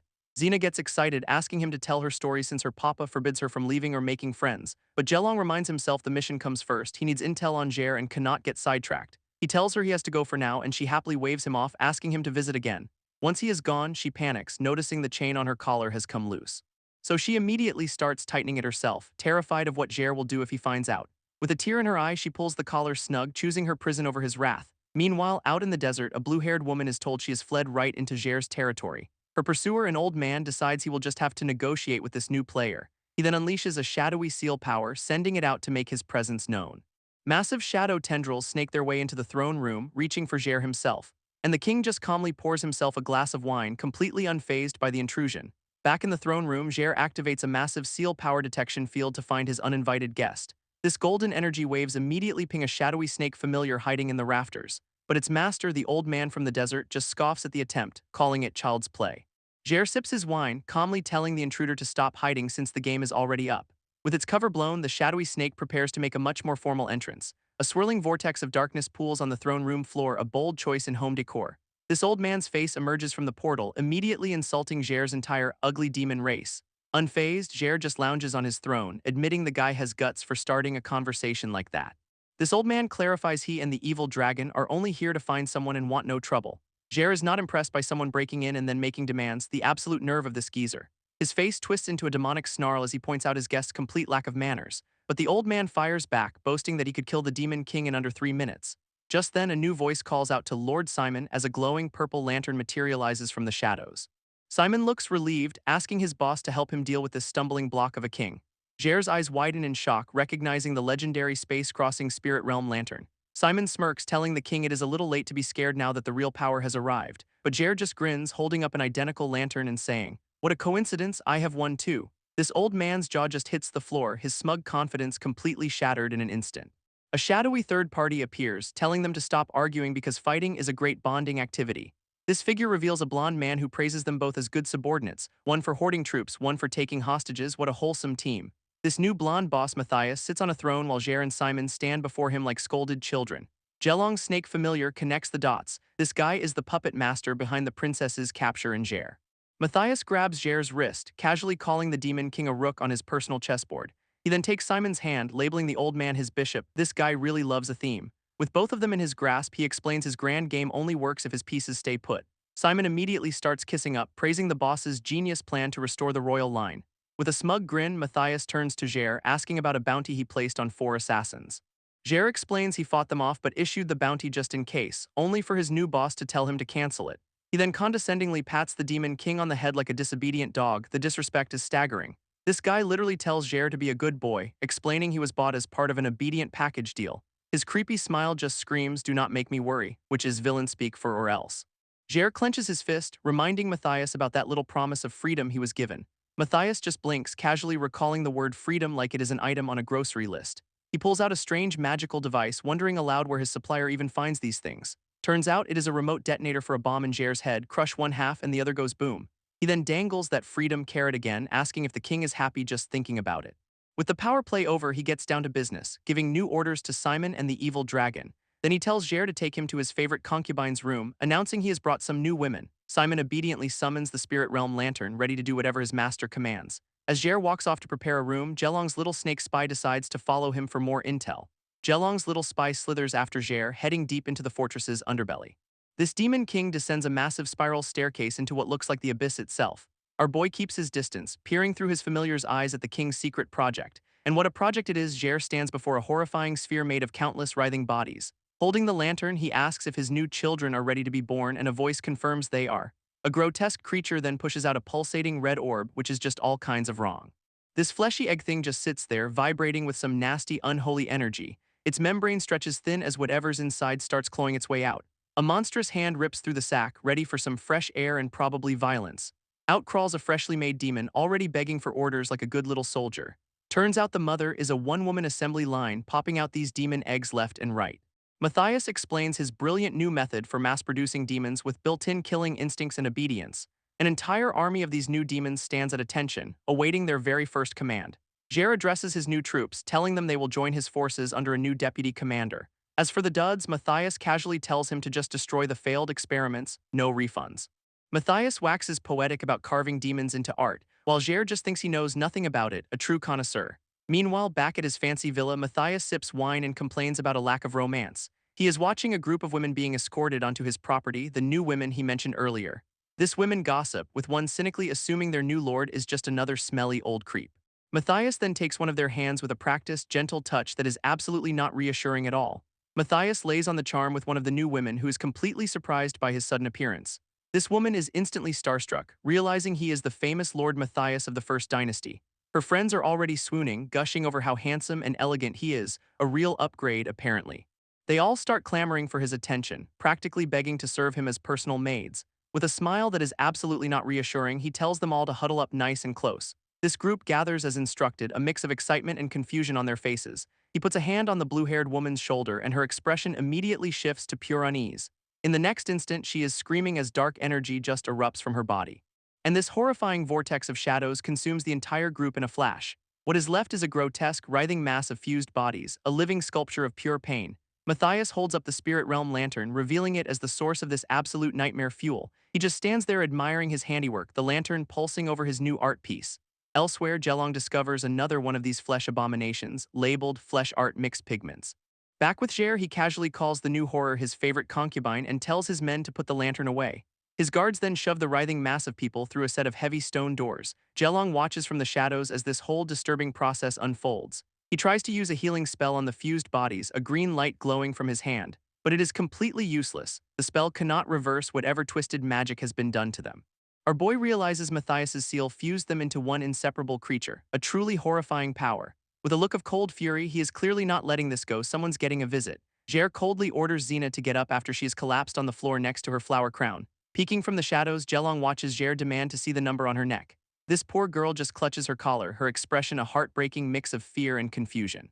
This revelation hits Jelong hard. She has a sea of corpses and blood, talent seal and nose to hide it from Matthias. While she offers him a new flower crown, Jer monologues about the irony of him fighting for a freedom she rejects. She just goes ahead and places the purple flower crown on his head anyway. Peak, I can fix him energy. With a huge smile, she explains she is scared of freedom because she would not get to see him happy. For a moment, he just stares, the flower crown giving him a surprisingly festive look for a demon king. But the moment's over and he orders her to get back to cleaning up his horrifying corpse piles. She clenches her fist, a look of grim determination on her face as she prepares to obey. In an instant, she unleashes her power and the entire pile of bodies just explodes in a shower of gore. As blood splatters everywhere, we get a clear look at the Roman numerals on her collar, the number he wanted to see. She just stands there, completely stoic and spattered with blood from her grim work. Our boy can only watch in stunned silence, finally understanding what kind of talent she possesses. Her power is revealed, Sea of Corpses and Blood Authority, subtitled Happy Play, because of course it is. This blood magic then forms a terrifying, vaguely heart-shaped shadow entity that looms over her. The scale of this thing is absolutely insane, a towering abyss of shadow with giant, hypnotic red eyes. Jelong's own eyes are glowing bright green, his face set with grim resolve at this sight. He realizes it is not a talent, it is a curse, a parasitic dark creature that feeds on slaughter growing inside her. And apparently the only thing that can possibly suppress this absolute nightmare is something called the Wedge of Heaven. A sudden vision hits Jelong of Xena, bleeding and desperately crying out for her father. He remembers being told the only way to suppress her curse is to use the Wedge of Heaven. And there it is, a nail-like object driven right into the forehead of that shadowy nightmare creature. In the vision, Jair grabs the wedge with a brutal yank. This unleashes a torrent of dark, bloody energy that completely engulfs Xena.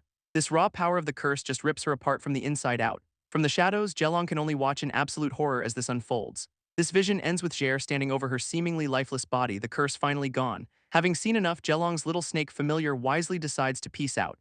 Back in his own body, our boy knows he cannot win if Jair and Xena team up, he has to free her. A dark inner voice immediately taunts him, asking if he wants to save her or just steal her power. But Jelong's resolve is firm, he just does not want her to suffer the same cursed fate he has. Elsewhere, a purple-haired demon commander reads a report, realizing she has to delay her plans now that Jair has a new powerhouse. She tells a green-haired woman that her group is not ready to fight both demons and humans. Instead, she writes a letter of recommendation to a certain Hoya, detailing their helpful actions.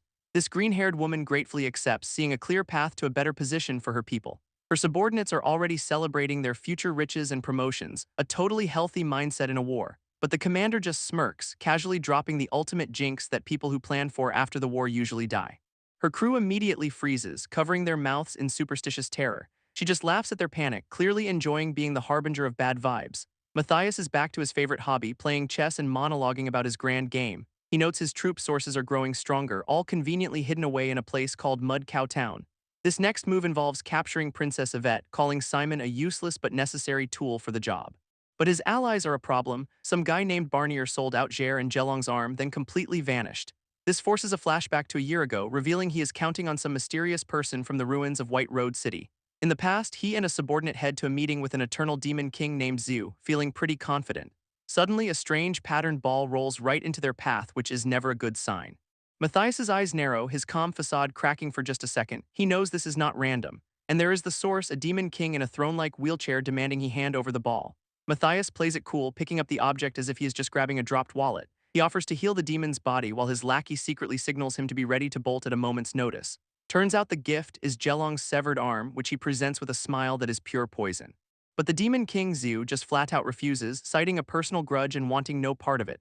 Matthias is left speechless for a beat, his perfect little power play hitting a major snag. So he pivots, offering to find other asterisk limbs in exchange for the demon's future assistance. In another flashback, a noble thanks Hoya for sparing the remnants of the old dynasty 20 years ago. This Hoya, a king, looks exhausted as he agrees to grant them titles just to end the bloodshed. Back in the present, a terrifyingly distorted Matthias declares that Hoya does not get to quit the game now that it has started. Elsewhere, a red-haired girl in chains draws on a wall while a massive shadow looms over her. She just looks up with a smile, happily greeting her visitor like this is a totally normal playdate. This cloaked visitor, leaking some seriously ominous energy, appears before the chained girl in her cell. He gives her a look that is 1 part boredom and 2 parts I am so over this. On the wall, a child's drawing shows a happy little family holding hands with a monster, but she is just thrilled to have company, eagerly asking for a story from the outside world. He asks if she knows of White Road City, and she recalls her dad's tales of a rich, prosperous place. A flicker of something sad crosses his face as he listens to her. He decides to tell her a story about someone he thinks she might relate to. And we flash back 33 years to the perpetually rainy, industrial-looking White Road City. This story begins with a boy born in autumn, a season of constant rain in the city. In a rare moment of peace, his parents dote on him as a newborn baby. His mother's hands were always stained blue-purple from her grueling work dyeing fabrics. As a child, the boy would watch the rain, a wilting flower his only companion on the windowsill. Meanwhile, his father was always coughing from his own backbreaking job in some kind of forge. Neighbors would gossip about the family, calling their quiet son a mute and a burden. Real charmers, these people. His father fiercely defends him, insisting he is just a late bloomer, not a burden. This whole town is struggling, with new taxes being piled on to fund a war. His parents come home defeated, wondering how they will even survive the year ahead. This little boy overhears their worries, his innocent expression turning to concern. In response, he just runs up and gives his parents a huge, reassuring hug, and for a moment their smiles return, finding comfort in their son despite the bleak reality. His father gives him a few coins, sending him out to buy the cheapest bread they can afford. While at the market, he overhears talk of a massive peasant uprising led by some cook. This kid just trudges home through a desolate, rain-soaked alley, clutching his family's dinner. He suddenly glances back, sensing he is not alone in the downpour. And there is another boy, much better dressed, casually tossing a coin and looking bored. This newcomer leans against the wall, a stark contrast to our boy's ragged clothes. Our kid just clutches his bread, a little intimidated by this random stranger. This well-dressed boy calls him an eyesore for just standing there silently. What a charmer. In response, the kid just offers him a piece of bread with a completely innocent smile. It is a simple, kind gesture in this absolute cesspool of a city. Stunned for a second, the other boy actually accepts the offering. He eats the bread while our boy just watches, the two of them alone in the ruins. As our kid turns to leave, the other boy just watches him go. But of course, two thugs pop out of nowhere to mug a literal child for bread money. They grab him, but a voice rings out, calling them out for bullying the weak. It is the well-dressed kid stepping in like some pint-sized hero of justice. This thugs just laugh, seeing a buy one, get one free deal on rich kids. With a look of pure disdain, he calls their survival of the fittest excuse barbaric. He then preaches that true strength protects the weak, a lesson from his father. These thugs are not in the mood for a philosophy debate and just pull out their knives. This well-dressed kid unleashes his talent. King of Kings, a terrifying shadow form that is not happy about its clothes getting dirty, and the thugs immediately realize they have made a catastrophic, career-ending mistake. With a wave of dark energy, they are just gone, while our boy can only watch in awe. He is completely speechless, having just seen a kid his age casually erase two grown men. His new friend tells him not to kneel since protecting the weak is just what strong people do, a very humble take. He then tosses the bread, saying he has already been paid, looking smug as hell about it. And just like that, a friendship is born over a shared piece of bread in a miserable, rainy alley. Time passes, and we see them playing together in the winter snow, just a couple of normal kids. In the spring, they are running through sunny fields, their friendship growing stronger. By summer, they are just hanging out by the water, completely at ease with each other. But the story jumps back to the rain as our boy eagerly pulls his friend somewhere. This rich kid calls him Little Mute, asking what is so exciting that he is dragging him through the city. Turns out the big event is a public hanging because this town is just a bucket of joy. His friend complains about the crowd, preferring a library as they watch from a wall above. But our kid points insistently, making sure his friend sees what is about to happen. A man is sentenced to death by hanging for being a repeat thief. We get a grim shot of the man choking as the sentence is carried out. It is an absolutely brutal close-up of his final, agonizing moments. And our quiet little protagonist is watching this horror with a curious, almost delighted smile. His friend, however, is completely horrified, finally seeing the darkness inside the boy he befriended. After seeing his friend's twisted smile, the rich kid leans against the wall, looking like he is about to be sick. He officially ends their friendship, saying a future Chief Justice cannot be seen with the likes of him. Wow, classy. As they part ways, he vows to reform the city's cruel laws, completely blind to his own hypocrisy.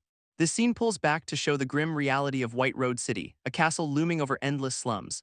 A sudden flash cuts through the memory, shifting the story forward to a hand catching that intricately patterned ball we have seen before. In a much happier time, the rich kid waves goodbye, promising our boy they will play again tomorrow. Our kid heads home through the rain, overhearing whispers that the lords are about to crack down on rebel sympathizers. Meanwhile, his friend arrives at his ridiculously huge mansion, where a butler informs him the master is waiting. A massive shadow falls over the boy as he is scolded for neglecting his studies. His father lectures him about his future duties and avoiding fair-weather friends, so that is where he got the line. For his punishment, he has 1 week to memorize a whole volume of laws, or he is not allowed outside. With that delightful parenting moment over, his dad heads off to a meeting with the noble council. Back in the slums, our boy is just happily tossing his ball in the rain, completely unaware of what is coming. A city guard shoves him hard, yelling at the peasant to get out of the way. He gets knocked flat on his face, his precious ball rolling away into a puddle. As he scrambles to get it, he looks up at the commotion just down the street, and his eyes go wide with absolute horror. Soldiers are rounding up workers from the dye house and pottery factory, accusing them of aiding the rebel army. In the middle of the chaos, they are dragging away his terrified parents as he clings to them, crying. Guards tear his family apart right in front of him, his whole world collapsing in the rain. He is left scrambling in the mud as the prison wagon disappears, his precious ball forgotten. Meanwhile, the city's council debates how to handle the rebel problem by making a very public, very bloody example. This rich kid's dad, the Chief Justice, pretends to be concerned, saying executing over 100 people is just *so cruel. All eyes are on him as the other nobles wait for the final word from their oh-so-merciful leader. But then the mask slips, his face going dark as he weighs his options. He argues that letting the rebellion fester would lead to even more chaos and bloodshed, a classic for the greater good speech. His solution, when faced with two evils, you pick one and call it justice, leading to a mass public hanging, and our poor kid is running through the crowd of grieving families, desperately trying to find his parents. only to look up and see them hanging from the gallows, their final moments pure agony. His face is just a mask of pure, unadulterated horror and despair. In a gut-wrenching scene, he desperately clings to their legs, trying to hold them up. Two guards watch on, one of them casually telling his partner not to rush things. These absolute gems then start making bets on how long the kid can last, because of course they do. While the boy holds on, they are literally betting on his endurance, 2 hours, maybe half a day. Back at the mansion, the rich kid is grounded, staring out the window into the same rain. He looks worried as the storm gets worse, completely oblivious to the real storm his friend is in. This butler reminds him he cannot go out until he memorizes the laws, the same laws that just murdered his friend's parents. But he has a bad feeling and insists on going outside, sensing something is terribly wrong. He opens the door only to find his father standing there, fresh from his day of state-sanctioned murder. This Chief Justice lies straight to his son's face, claiming nothing is happening outside, a masterclass in gaslighting. He insists it is just a normal rainy autumn evening, trying to keep the boy locked away from the truth. But just outside, dozens of bodies hang from the gallows, a monument to his father's justice. Back at the execution, our boy is still desperately trying to hold up his parents' weight, sobbing in the rain. In their final moments, they tell him not to worry, a last gut-wrenching act of love. His face is just pure, unadulterated agony as he watches the life drain from them. They beg him to let go, to stop suffering for their sake. But he refuses, his small frame shaking with the impossible effort of saving them. His legs tremble on the slick stone, his strength fading with every second. He slips and stumbles, the rain and mud working against his desperate attempt. For a moment he finds his footing again, refusing to give up even as his body fails him. And then he collapses, his grip finally broken, falling into the cold, unforgiving water. He can only stare up in horror, the realization of his failure hitting him like a physical blow. This scene pulls back to show him utterly alone, a small, broken child beneath the gallows. One of the guards strolls over, calling him useless trash for finally collapsing. This absolute gem then complains that the kid made him lose his bet on drinking money, priorities, you know. As the guard grabs him to throw him out, a strange yellow energy starts to crackle around the boy. Suddenly, the kid's hand shoots out and grabs the guard's wrist with impossible strength. This guard is completely stunned, yelling at the mute to let go of his dirty hands. But the boy will not let go, his rage finally boiling over as his parents' bodies sway above them. With a scream of pure rage, he unleashes that strange power, his eyes glowing yellow. This energy blast sends the guard stumbling back, completely stunned by the kid's sudden attack. His buddies immediately draw their weapons, ready to put down this peasant for good. In a flash, our boy is on top of the first guard, grabbing his sword to turn it on him.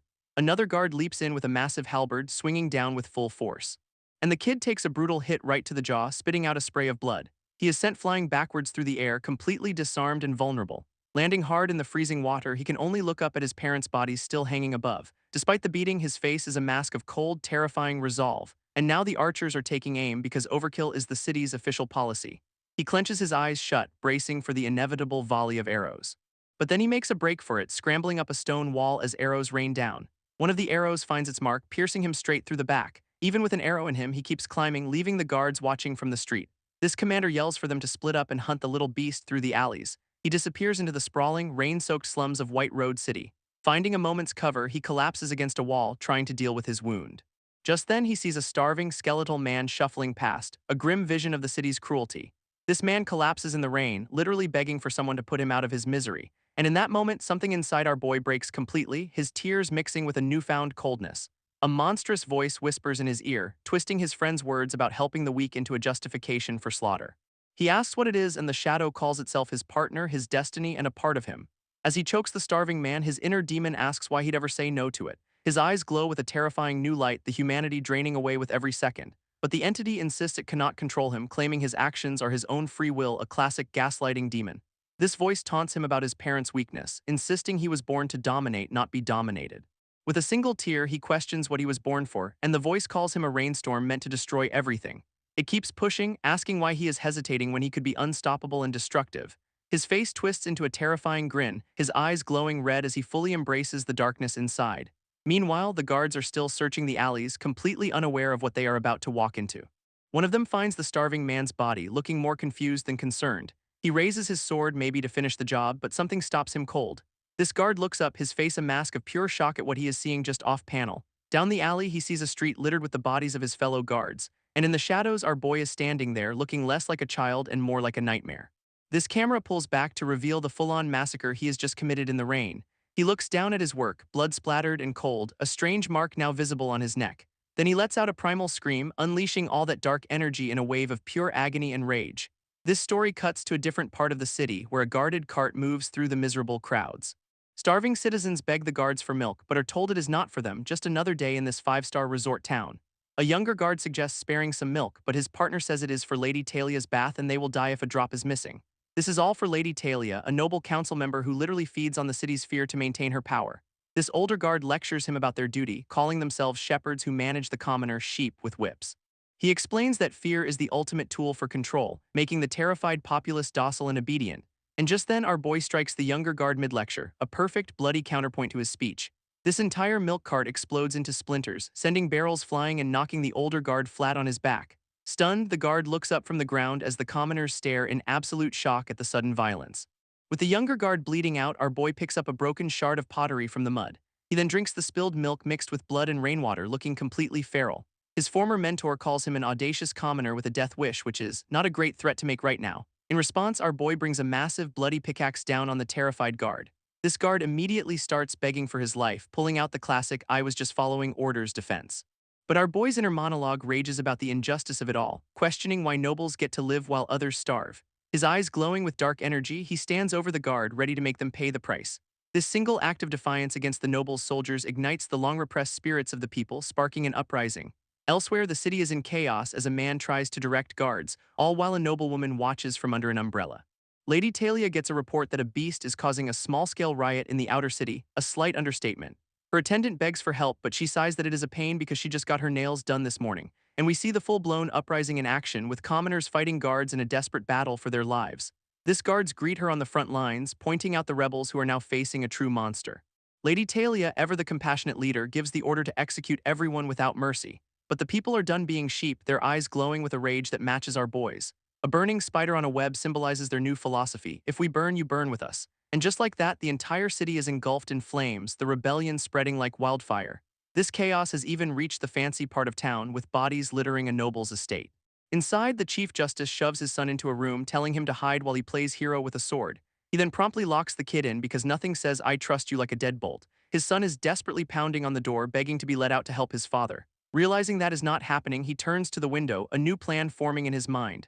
He remembers his friend's wall-climbing lessons, a skill that is about to come in very handy. With a crash, the window glass shatters all over the marble floor, and he lands outside, free from his gilded cage and ready to face the storm. His face is set with a grim determination we have not seen from him before. Looking down, he sees his father on the ground, with our boy standing over him holding a bloody blade. He screams out in horror, seeing his best friend about to kill his dad. This Chief Justice, terrified, can only tell his son to run as the demonic-looking kid glares down. But instead of running, the rich kid's eyes start glowing purple as he charges forward in a rage. Our boy turns to meet the challenge, his own eyes glowing a furious red. Outside, lightning splits the sky, perfectly setting the mood for this tragic showdown. This two former friends face off, their powers flaring, about to collide in a battle of grief and fury. This Chief Justice's son is pure rage, his purple eyes flaring as he faces his former friend. Our boy looks back, the demonic confidence suddenly shaken by this unexpected confrontation. For just a moment, the killer persona falters and he can barely get a word out. And that single moment of hesitation gets him slammed right onto the ground. He is sent flying backwards, sword still in hand, as his friend stands guard over the Chief Justice. Sometime later, he wanders the city alone, understanding that in this war, nobody won anything. A new, fiery power starts to burn in his eyes, replacing the cold darkness from before. His entire body is now wreathed in flames, a walking inferno of grief and rage in the rain. Then we jump to a cell where a red-haired girl asks a cloaked man why everyone's story is so tragic. She questions if the dark entity was responsible, but he explains that it cannot actually control someone's actions. He then drops the bombshell that every single choice was made by our boy himself.